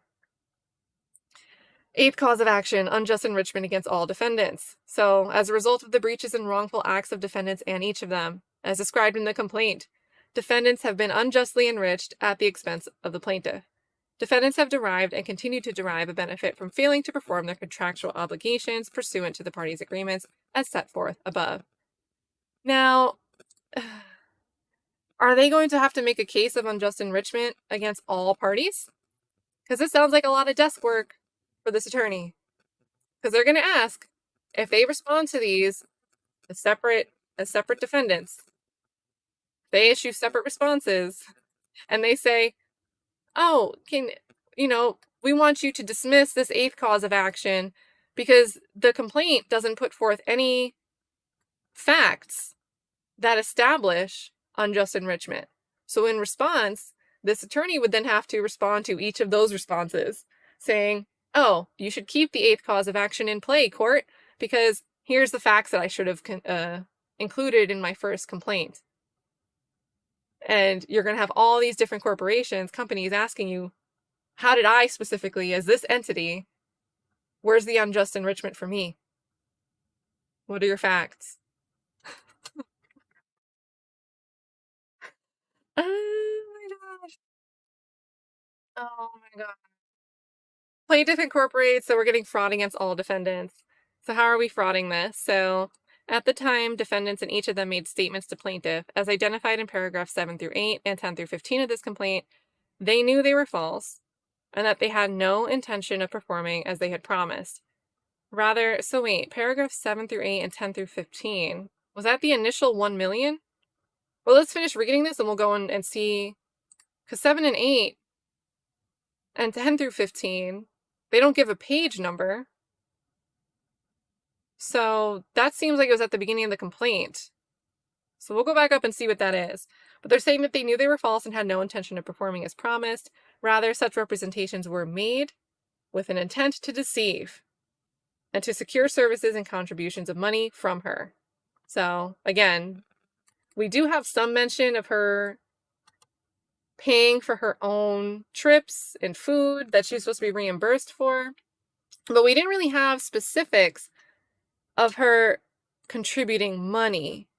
So, and I'm not saying she didn't, but we'd have to lay out those facts and we'd have to see the argument that those contributions were not just her saying she wanted to pay for this or that, but that it was actually something she was deceived fraudulently out of or into doing. So this is another, it sounds like they're just tacking this cause of action on here. But meanwhile, she justifiably relied upon the misrepresentations of defendants, and each of them continued to provide services. As a result of the conduct, she's going to want these damages. 10th is against all defendants for failure to pay wages, which I still think is her strongest cause of action, because I would hope that there's something written here, rather than just an oral agreement. A strong public policy favors full and prompt payment of wages due an employee. And they're going to go through some statutes here. It's essential for public welfare that they receive their pay when it's due. Wages includes all amounts for labor performed by employees at every description, whether the amount is fixed or ascertained by the standard of time, task, piece, commission basis, or other method. Plaintiff has not been paid all earned wages. So this is in violation of the labor code, and that the defendants knowingly and willfully refuse to perform their obligations to compensate plaintiff. As a result of defendant's violation of the labor code, plaintiff is entitled to statutory penalties, prejudgment, and interest and attorney's fees. In addition to and they're going to ask for an additional 25%. So they want this penalty for the failures. And then they also want an additional 25% of the amount unlawfully withheld. So they are asking for that, like, inflation, interest type of tack on there. What's the problem here? We have this allegation that the weird thing going on with the 1 million and the 3 million added on, and then the severance thing. They already have a cause of action about that severance not being paid. But we don't have these wages and contributions and all that. We don't have any amounts laid out in the factual allegations of, aside from that severance package, these were contributions she was deceived into making, and this amount. She paid this much to do XYZ because she was told ABC. We don't have that in the factual allegations. So this is just like a general, like, she's owed even more. We gave all these examples of interesting text messages. So many examples. And we clarified that's not even all the examples. But we're not giving any specific examples of the wages that weren't paid besides that severance package. So what's up? Like, where are the factual allegations to support this cause of action? Because if you watched me yesterday, I said, a wage, salary, failure to follow a severance pay agreement, those sound like strong causes of action usually. There's usually a written contract. There's usually a written agreement. It's usually pretty easy to prove, you had work product and it must have taken you some time. Even if you didn't log your specific time frames, there should be some type of receipt there. But where is it in the factual allegations? And let's see, so Tamara's here. Our 11th cause of action is waiting time penalties. So that's going to be, this is where we get the richest black man ever quote, because you should pay me because the defendant has proclaimed himself to be the richest black man ever, but yet you failed to pay me my wages that I'm complaining about above. And then failure to provide accurate wage statements. So we're asking you, so maybe this is her excuse for not having factual allegations. Since you can't provide the wage statements to me, I can't provide them I can't give you a claim in my factual allegations. Oh my God. And a failure to reimburse business expenses. We're going to roll through this so we can get Tamara up here. Intentional infliction of emotional distress. Failure to produce or make available for inspection employment records. And then we know what she's going to ask for. She wants interest. She wants her attorney stuff paid for. And I want Tamara up on here. So, Tamara, hello. Hey, meow. Thanks for coming in. Thanks for your support in the chat. How are you? Girl, I support you on 3 accounts. Oh my God, 3? I thought it was 2. Well, I forgot. I was on my other account and forgot. I was like, well, I thought I was subscribed to her. Joined her community. So it's all love because I love you so much. Roll. Sometimes mine don't roll over and I got to redo it manually. Yeah, but it doesn't matter. I love you that much because you're always giving great information. Well, I love you too. What are you thinking about Kanye's suit? I think everybody knew he had he has a porn addiction. Okay. Like on some real talk. And so it's not surprising that he went after someone that's an OnlyFans, right? Because that's his MO. But for her, didn't he pay her $1 million to come over there? Okay. And now paying $1 million to hire you at first. And then a sudden raise right before you're terminated. She's claiming that there was an extra $3 million raise that was supposed to be paid in. What type of raise? Correct me if I'm wrong. What type of raise? You might get a performance bonus while you're also getting a raise. But have you ever heard of getting a raise? And this could be a Kanye thing too, right? This could be something that Kanye, figment of his imagination, decided. I'm going to give you a raise in a lump sum from 1 million to 4 million. We're going to pay you that 3 million difference in a lump sum right here, right now. I think it's more of a cash grab on this one. Okay. No pun intended, but she was an Only Girls fan. So they're about their money, right? But I honestly think contracts? Why did she have a contract for any of this? Like, you're just going off of because he's a celebrity and you think because he's a celebrity, he's going to pay you. I personally don't think she's going to get a lot of money, for one. to sit up and, okay, you expose his text messages. We already knew that he was, in the DMs. I mean, this is one of the things that Kim Kardashian was complaining about, allegedly, that he had cheated on her, with some, and this is solidification, validation that that's what he was doing. 2021, where I can't remember, were they together or they separated at that time? Oh, No, they may no, have but been it happened fast, so you gotta imagine either way, right. it's still, even if he didn't cheat and he waited, he had to be looking at these people because he was probably working with some of these same Yeezy employees, But that's why his talking to them current this wife is way. the way she is. They see remember, she was already a provocative. Everybody said, "Oh, Kanye did that to her." No, she was already like that and dressed like that before they got together. In her past pictures. His current wife. Here But you're this getting one, that substantiated by Lauren, like she was participating in multi-way parties, shenanigans.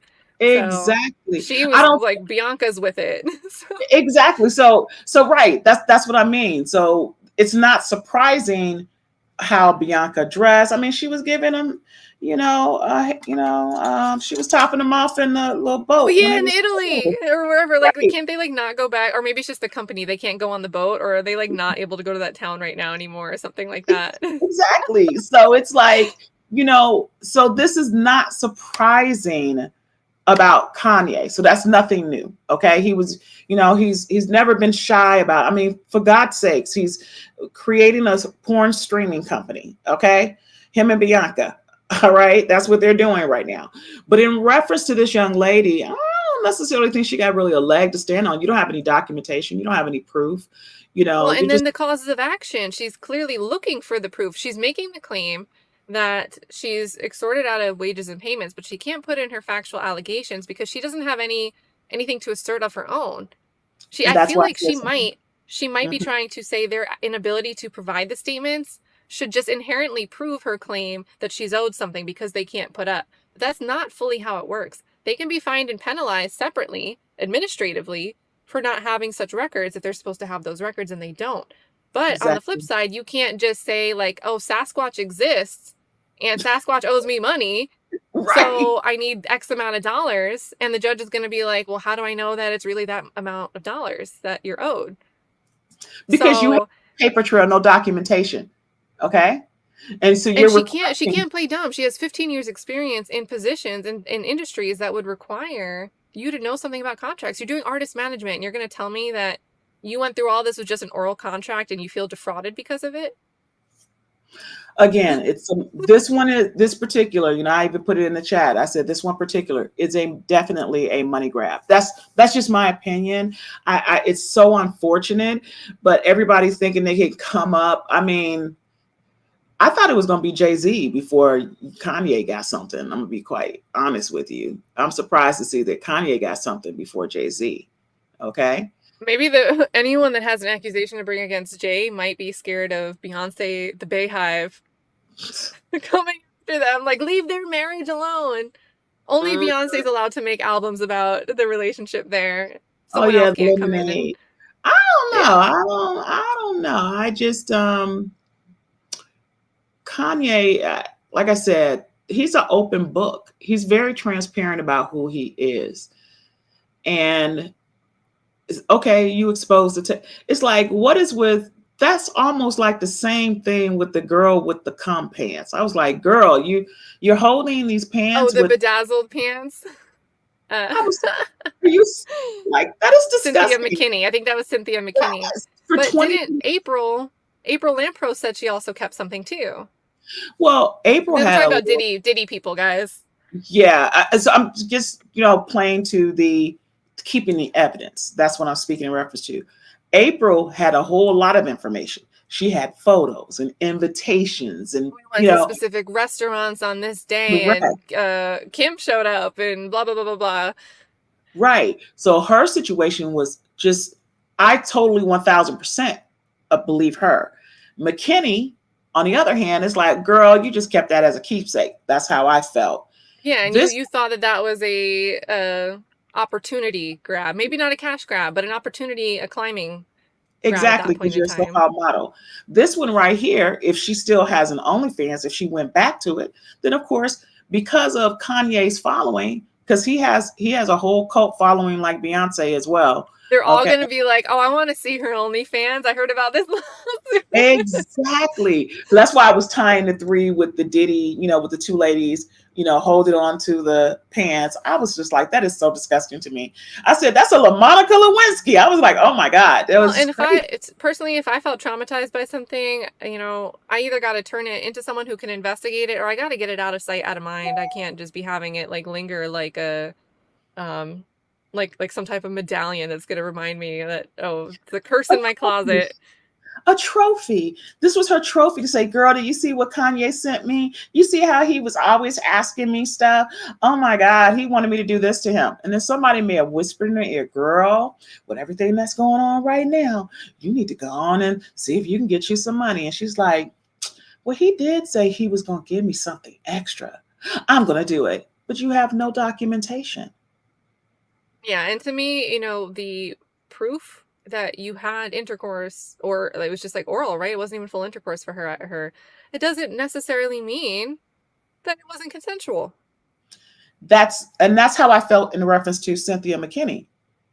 That's Yeah. how I felt in reference to So she just April. is going to expect that because something happened, everything I'm saying is the way it happened. Correct. It's like between those three, it's making it seem as you're taking a situation from something.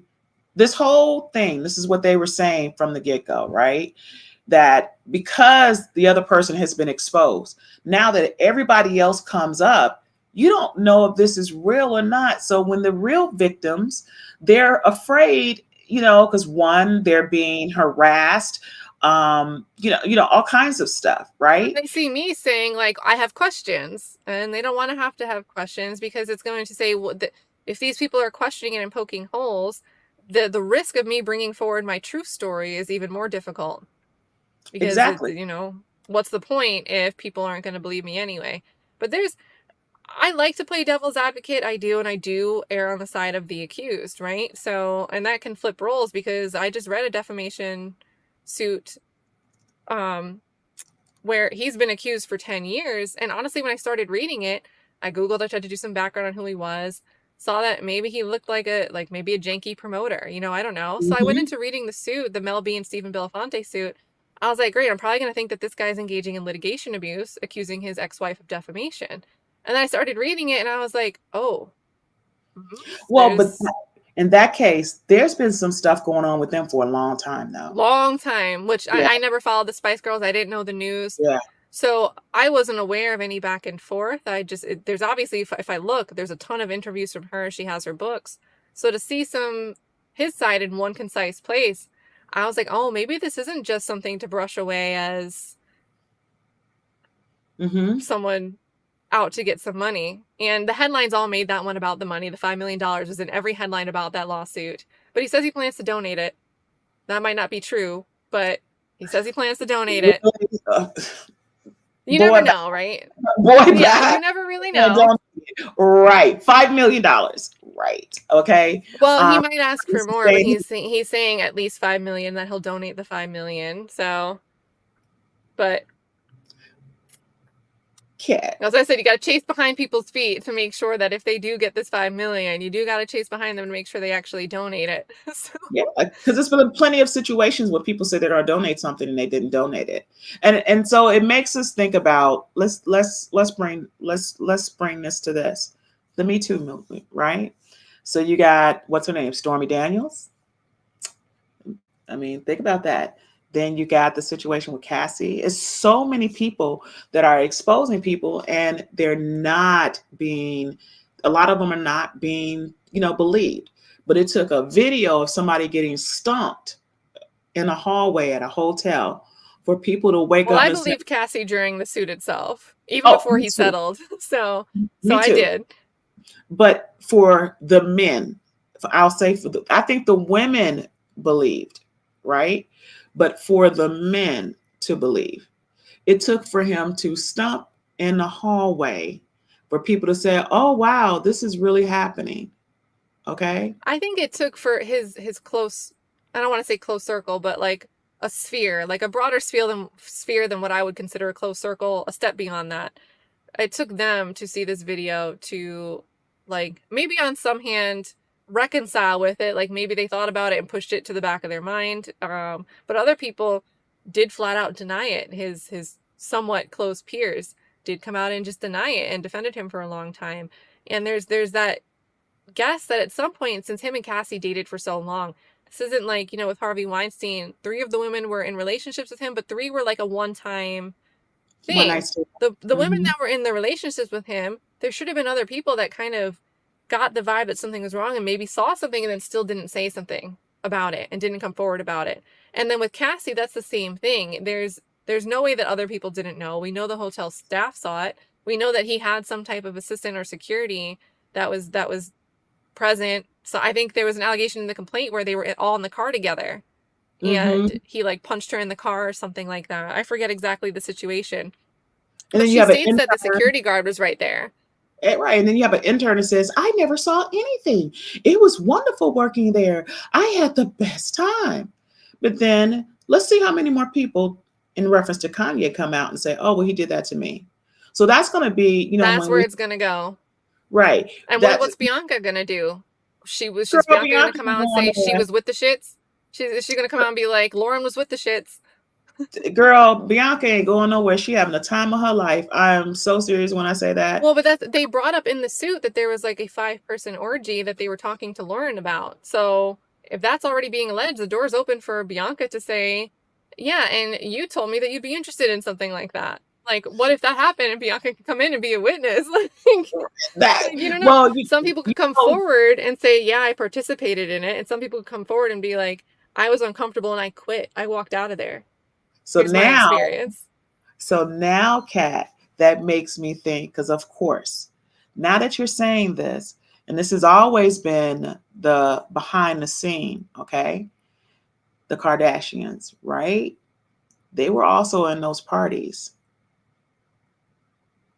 Even Mama was at those parties.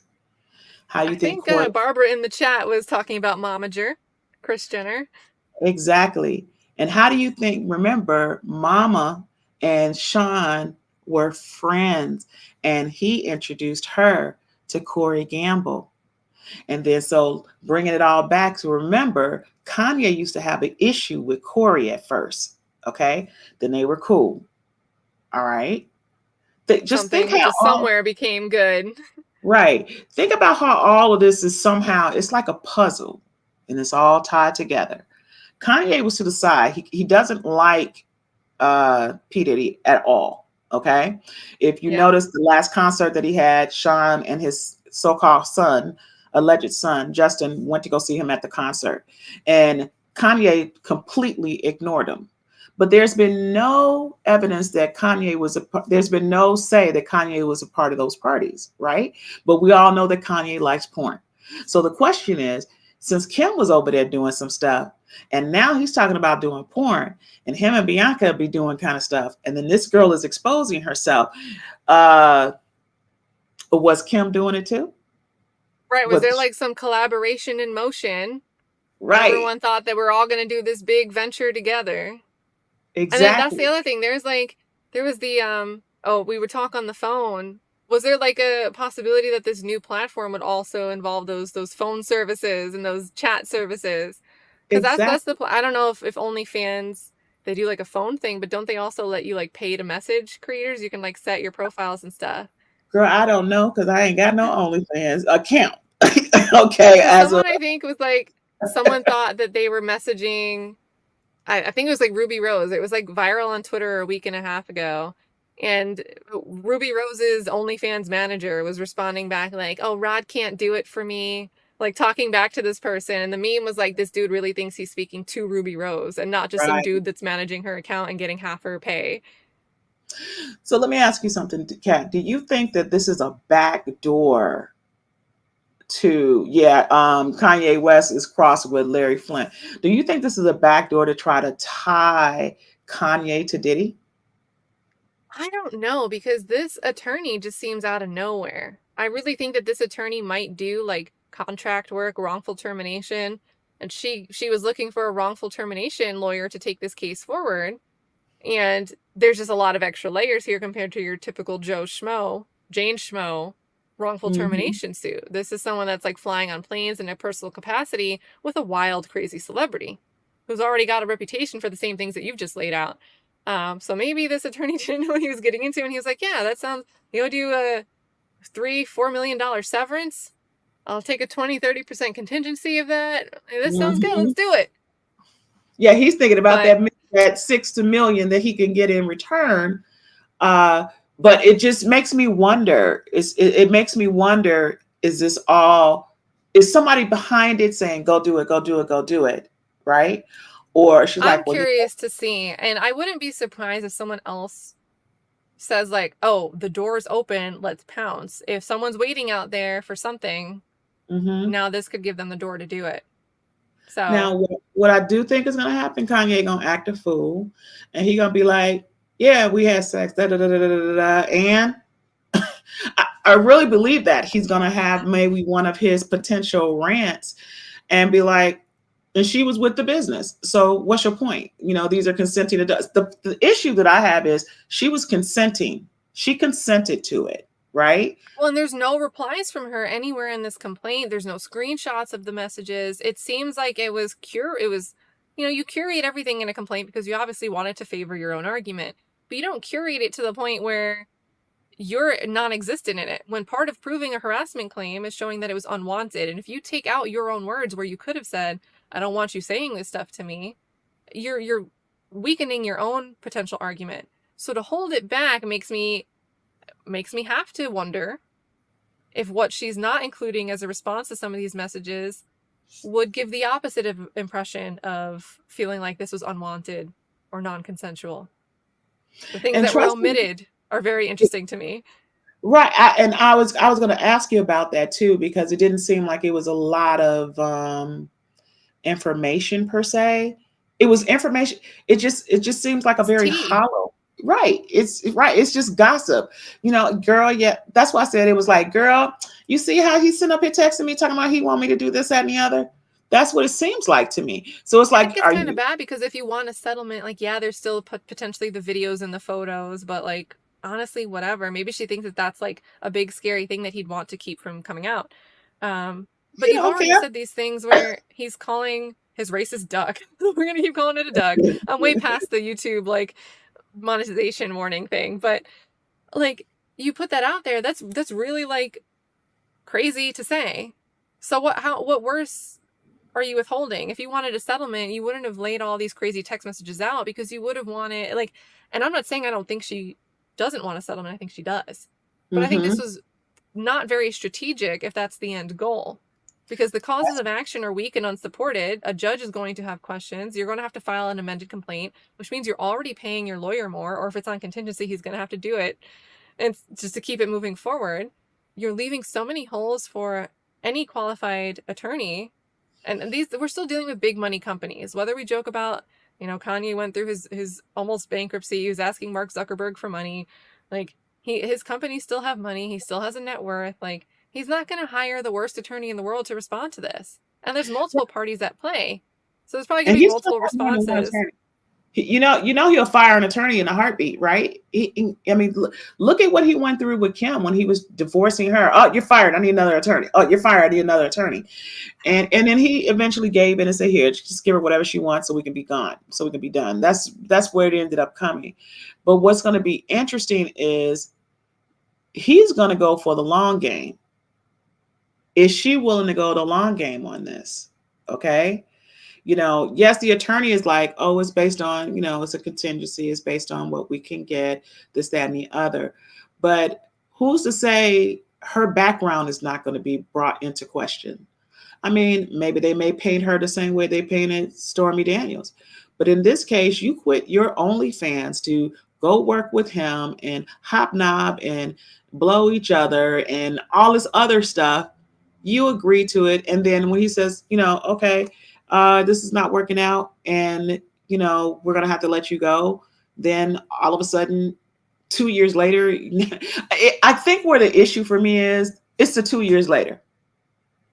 Like, And then she went and filed a complaint with the board, with the Civil Rights Board for the state of California on May 28th, so last week. And then this was dated May 31st. So If you want to, all Why you right, didn't do it in November when they you, did it? everybody in the chat, when you get fired, when you get wrong, have you ever been fired or let go unlawfully, like wrongfully? I've been there. What do you feel in the moment? You feel you're most enraged. What do you do right then and there? You want to take action the second it happens. You're calling Come on. EEOC, equal employment opportunity. Like they don't have any report. And especially, Where's the, I'm talking losing my like retail wages that were like under $20 an hour, and I'd be enraged. And like eventually you let it go because it's not worth the fight and it's going to drag you through all the hoops. You get another job, you're fine. This is over apparently $3 million, and you just say, oh, it's fine, I'll just wait. No big deal. I so understand can, when people wait on harassment because it's embarrassing, but if you have a rightful claim to unpaid wages and severance that you were owed contractually, there's no contract here, it seems, because we only have an oral contract mentioned. But whether you want to bring the harassment stuff into it or not, if you have unpaid wages, you don't need to say you're wrongfully terminated to get the money that you were not paid for work that you completed. That's totally separate from whether termination's proper or not. And if so you I'm had just an gonna pretend agreement like for I'm the lawyer. severance, I'm gonna huh? pretend like I'm the lawyer, Kat, and I'm saying, so can you tell me why it took you so long to file this complaint? I mean, it's three Like, was she million gonna say dollars. I was scared? I was scared and embarrassed to come forward. Is she going to adopt what other people are saying when they're coming forward with sexual abuse claims and base it on the landscape? I think she's basing her approach on the landscape, how the landscape is right now. And she didn't consider that what she's doing, even though sexual harassment's tacked on there, it's not the same as being like the That's what money I'm you really saying. want is that $4 million that's related to your employment contracts, not to weird text messages and behavior. But the thing is, once again, you left your OnlyFans to go work with him, so you consented to that. That's the thing. I'm like, And that's okay. in her factual allegations. She says twice that she agreed to the terms.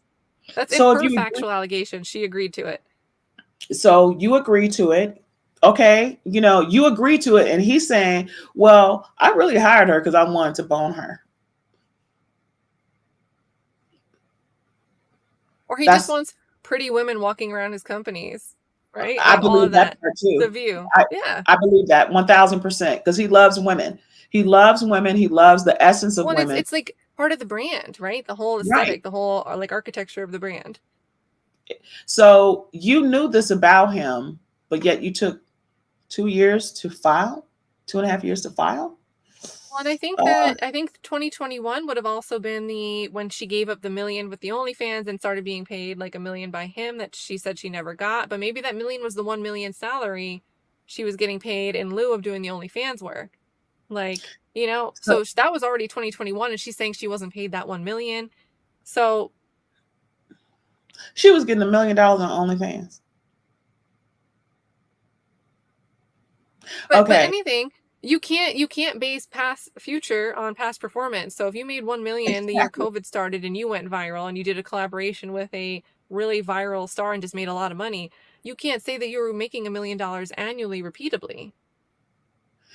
So, and Well, there was nothing, there was no exhibit, there's nothing to substantiate that so far either. So, and that's the thing. So with OnlyFans, if I remember correctly, one of the girls who made a lot of money in OnlyFans, right? You can go back and look at all of their earnings, right? So you're telling me that you walked away from 1 million to when you be with usually probably Kanye, be rising, you're still young. right? To go with Kanye for 1 million. I can see that. If you were making 1 million and you show proof that you made 1 million, but he paid you, there's some type of transaction of banking. Okay. Well, I Kanye's, think she's alleging that he never paid that 1 million, but then she took a salary of 1 million also separately from that agreement, which was probably an oral agreement, but or again, probably like some quit OnlyFans. I'll pay that. Like, oh, I make $1 million a year. Why would I give it up? Well, I'll pay you that. And it was just said while he's looking down at his phone doing something else, looking at Instagram bitches. Like, he probably could but have said it in passing. And she's like, it was a contract. It was an agreement. so you walk away without, I mean, no pun intended. How stupid is that to walk away and you have nothing in writing? That's I know. I was crazy to shocked. me. I was shocked to see that first cause of action was that an oral agreement was not held from someone with 15 years experience working with artist management and consulting, which to me says 1099 self-employment. Everything you do is at the risk of not getting paid if you don't have a contract in place when you accept a project from a client, a potential client. Okay, I You gotta do the ask you work. something. Yeah. Did they say how long she worked with him? She was hired, I think it was 2021. Let me search it. Let me go back to the beginning of the judgment. Let's Because see. based on how long she worked with him and she didn't get any kind of pay. So let's give an example. If you worked for him, salary plaintiff is $1 million, da da da. Okay, so in and around about July, 2021. yeah. But that's Okay. the songs that were produced. So so she was producing maybe before that, because it was eventually released in 2021. Maybe she was working to produce and model for this stuff as an independent contractor. And then in Right. July of 2021, they contact her and say, we're impressed and want to pay you $1 million a year. So July 2021 is what we're looking for there. And her end date was when? September? Of 2022 is when she suddenly gets a lump sum supposed bonus, and then October she's fired, September 2022. Okay, so let's back up for a second. Again, that's a year. Okay. Yeah. So you're telling me you was with him for a whole year and you got no pay? You're saying he didn't pay you. But Girl, are that's you what's serious? confusing, because she'll say the $1 million, maybe that was separate. Was it separate from the salary? Did he say, if you quit OnlyFans, I'll hire you for $1 million a year? And she's inserting this claim that there's supposed to be an extra $1 million payment somewhere. Maybe the agreement was, quit OnlyFans and I'll hire you and we'll get you on board. But she's saying this should have been another $1 million paid to me. But that's why it's problematic reading the severance conversation, because she goes from explaining that it's a bonus, I'm getting a raise from 1 million to 4 million, and they're going to give me a $3 million lump sum. But then suddenly they're giving me a severance of that same $3 million that they also say is going to be a lump sum. Lump sum sounds like severance pay to me, if you ask me. Like, some people can choose to take it in payments over time, but a lot of Correct. companies do the lump sum type severance. So it sounds like, rather than a raise where you're getting your salary to be paid however your salary is typically paid, just with the incremental increases now proportionate to your new salary, your new annual salary, it sounded like they were planning to give her a lump sum of some sort in September. And then she, out of nowhere, in the October conversation, says, oh, but then they don't pay me my severance because they say I was trying to extort them previously by making where were she doesn't allege that she made any complaint, but then she has a cause of action saying that her complaints caused her to be terminated wrongfully. And why not But bring a it's screenshot? Why are they typing up? Where's the screenshot? All these other lawsuits got there's no screenshots. exhibits.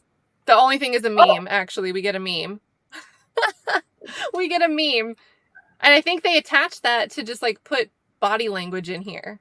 Like, I think they want the imagery of some type of image to go with the text that they're putting in. But this is just a meme. okay. I was like, what? That's just a meme. But It's just but a meme forget. that she said that he sent her and that it was harassment. But there's Okay, no well, if he sent exhibits other that, than why that. didn't you show the text? If he sent that, why you didn't show the text? Everybody else is showing proof, so why didn't You you went show? and found the meme. You went and found that meme, but you couldn't find the text? Because that meme That's, was sent in a text. that's So what I'm she either saying. saw the same meme somewhere and was like, oh, that's the one he sent me. Let me just save this for my complaint that I'm going to file. So look Or, at the like, holes. Look at all these holes right here. Like, come on now. You're asking for $3 I'm not million. trying to throw shade at nobody, but I think he bit off more than he can chew. I don't think this is what he thought he was getting into when he saw wrongful termination come across his consultation. Girl, he saw money. Okay. He saw money, like, oh, Kanye West, he's crazy anyway. So let's go ahead and get him, right? That's basically what he saw, right? And then we do have Barbara. So Barbara just said, he looks pretty old. He may not understand how to embed a screenshot. Barb, that's possibly true. That's possibly true. Let But me if he switch it got to the young 2. folks There we working in the go. office, right, Kat? If he got young folks working in the office, or Well, it's private practice, so I mean, it's probably whatever size his team is, because mm, he's citing his own law group here with his wow. name. So it sounds to me like private practice, which isn't a knock on private practices, but they're typically a bit smaller in scale, Oh, that's true smaller in too. size. That's true too. I just Usually think once it's things weird. are bigger, they're like multiple partners, and it's like Morgan and Morgan and Morgan and Morgan. Like, you're just seeing all the names get tacked on. But It's gonna be a crazy week. That's all I can say. Yeah. Let's Well, see. you saw Let's the see. dream, Girl, I was about to say something about that. Girl, what I is have going it. on? Do you have it already? It's 60 pages and it's there's some rough allegations in there. It's one accuser. But it's alleging behind closed doors, dark, scary rooms, screaming, like physical abuse. So that one's a dark. This is like I got text messages that I wasn't comfortable with, but nobody touched me, right? I wasn't like beaten or abused or sexual harassment's uncomfortable and it can damage you. I'm not trying to minimize that. It's But gonna be this interesting on that one though, Kat, because it makes me wonder. Remember, he was married. I forgot her name. Because he has a daughter with her. It makes me wonder, like all these dudes were just like wilding out. Like, oh my God. It's just like, and that's what I'm saying. I'm surprised that it was Kanye first and not Jay-Z. But Jay-Z got power, just like they felt Diddy did. yeah. Okay. So now they're gonna go pick on Kanye. Well, And I think even though he has his backstory, I think Jay-Z, typically to the average person, he has a respectable like businessman reputation, whereas Kanye, he says crazy things. He's flipping it like his mind is one place to another. His political affiliation, which I don't think he has a stable political affiliation, but people remember his extreme viewpoints on one way or the other. And that however you want, whichever one you want to anchor yourself to remembering, your view on someone could be different because of that when you look at a case like this. And Jay-Z, like people forget, his backstory. He was a little bit gangster, but they're not going to think of that when they think of Jay-Z today. So I think his right, think reputation about is also Beyonce. more solidified. They think about Beyonce for sure. Is it gonna hurt, her Beyonce, the Beehive, and all of that nonsense? But and don't be coming for me because I said nonsense. Yeah, they're going to come call me a Mayo. They're going to be like, she mentioned Beyonce, the mayonnaise Oh, girl, the white girl. girl, don't be messing with my cat, okay? you know. I've got no shade for Beyonce. I Oh appreciate. yeah. No, I mean it's just crazy because it's like, who are you paying off for them not to say something? Because a word on the curb, allegedly he was 22 and she was 15 and she was pregnant, and that's the Yeah, that son was that the he rumor. denounced. So what's going to transpire? It's like, again, these are like puzzle pieces. Okay. It's like every little component over here, over here, over here, but it's all going to lead to one big thing. Remember the party that Diddy had? It was Jay-Z, Pharrell, Puffy, and Kanye. These are big guys in the industry at that one party. They got even a picture, okay, of them together. All right. This is when Kanye and Jay-Z were trying to mend the fences because Jay-Z was upset because he married Kim Kardashian. Like, who is you? You can't tell him who to marry. Although we figured it out that she was cuckoo for Cocoa Puffs and was trying to put him in conservatory and all of that stuff. But if we knew the true backstory, and now as crazy as Kanye is, think about all of the rants that he has said that has come true. When he was on Drink Champs, and he said on Drink Well, and that's Champs, why it's easier to revert people back to his crazy antics in general, because when he does say something that's really true and really serious, it's not just true, but really some serious stuff. Remind him. Yeah, he's crazy. Don't forget. Don't forget. Don't look that way. exactly. So remember, they tried to put him into conservatorship. They were trying to say he was crazy. They were trying to keep him medicated. But then lo and behold, he had text messages of the guy threatening him saying, I will medicate you. But everybody thought he was ranting, right? Everybody thought he was crazy. Okay. But every single thing that he has come true. How they treated him at Adidas, that came true. That was exposed. What he did with in reference to Diddy being a Fed. He's a Fed. He said it on Drink Champs. That was exposed. But everybody's like, oh, that's just Kanye. No, sometimes you got to read between what he's saying because a lot of it is true. When he was sitting in the middle of the car Okay. When he was sitting in the truck and he was very calm and he was like, all I want to do is see my children. Okay. When he said, I love porn in one of the songs, when he was with the big block thing on, remember that song? I can't remember the song, right? All he talks about is sex. We know he has a porn addiction. He's getting But ready to open. we know he's not the only person in the world, and that doesn't mean Correct. that you're like a horrible person. Exactly. But that's why I feel like when we circled around back to this, that this one's going to be hard to prove. But again, is it something to tie it back to all of the stuff that's going on? Because of course, somebody would definitely want to take Kanye down. They've been wanting to take him down, but for some reason, he continues to keep propelling. Well, He's and the, he's pretty much just been, it's been him and North doing some shows. Sometimes he had the one Travis Scott appearance in Orlando that was like huge. Otherwise, he's like out with Bianca. and he's over in It's Europe, very, right? yeah, it's like very like closed off a little bit. So there's no Well, one that's like right around right now that could come out and be like, I was just in a room with him. Oh my God, bring him down. exactly, but he's more of he's been staying to himself, but he's been rising back up again. Okay, so even though they tried to take him out, he's still coming back. But lo and behold, somebody's trying to hit him with a sexual assault because they're trying to ride the wave, and it's Well, like, harassment, which is why I think it's interesting. And it's sexual harassment in relation to the work, because she's saying like, yeah, I was in the same room while he like beat his meat or whatever, but she's not alleging that she tried to get out and he was grabbing at her and forcing her down on the bed to stay in the room with her.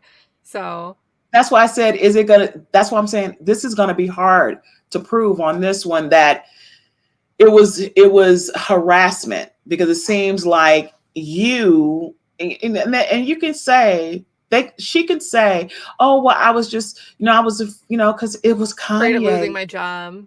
right? We'll go back to OnlyFans. You were making a That's the million. I think that's great closing advice. I did link your channel, guys. If you're on YouTube, I didn't share it on X.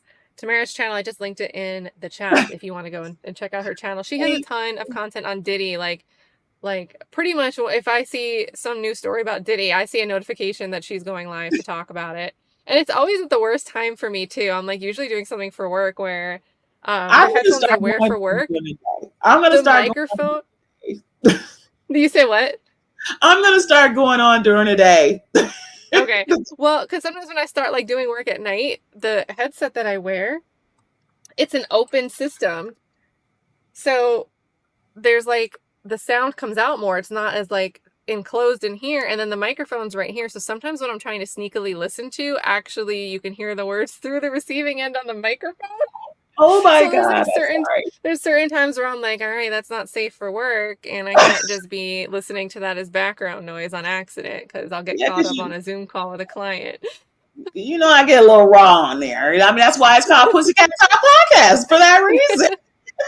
So go and But give her a follow, and you're welcome to hang out anytime at all. So I paid for this complaint. Do you want a copy of this complaint? yeah, hit me up, give me a ring, when you get a second. Okay, I thought before I close out a StreamYard, I'll text you and I'll Yeah. give you the email. I also have the Dream one. That one is online already, but I'll send the Dream one over to you. 60 pages, but there's some crazy stuff in there. So I'll send both of those Oof, over to you. it Yeah, freaks that me was a out. long one. I haven't read it in full. I've scrolled it, but it's a lot.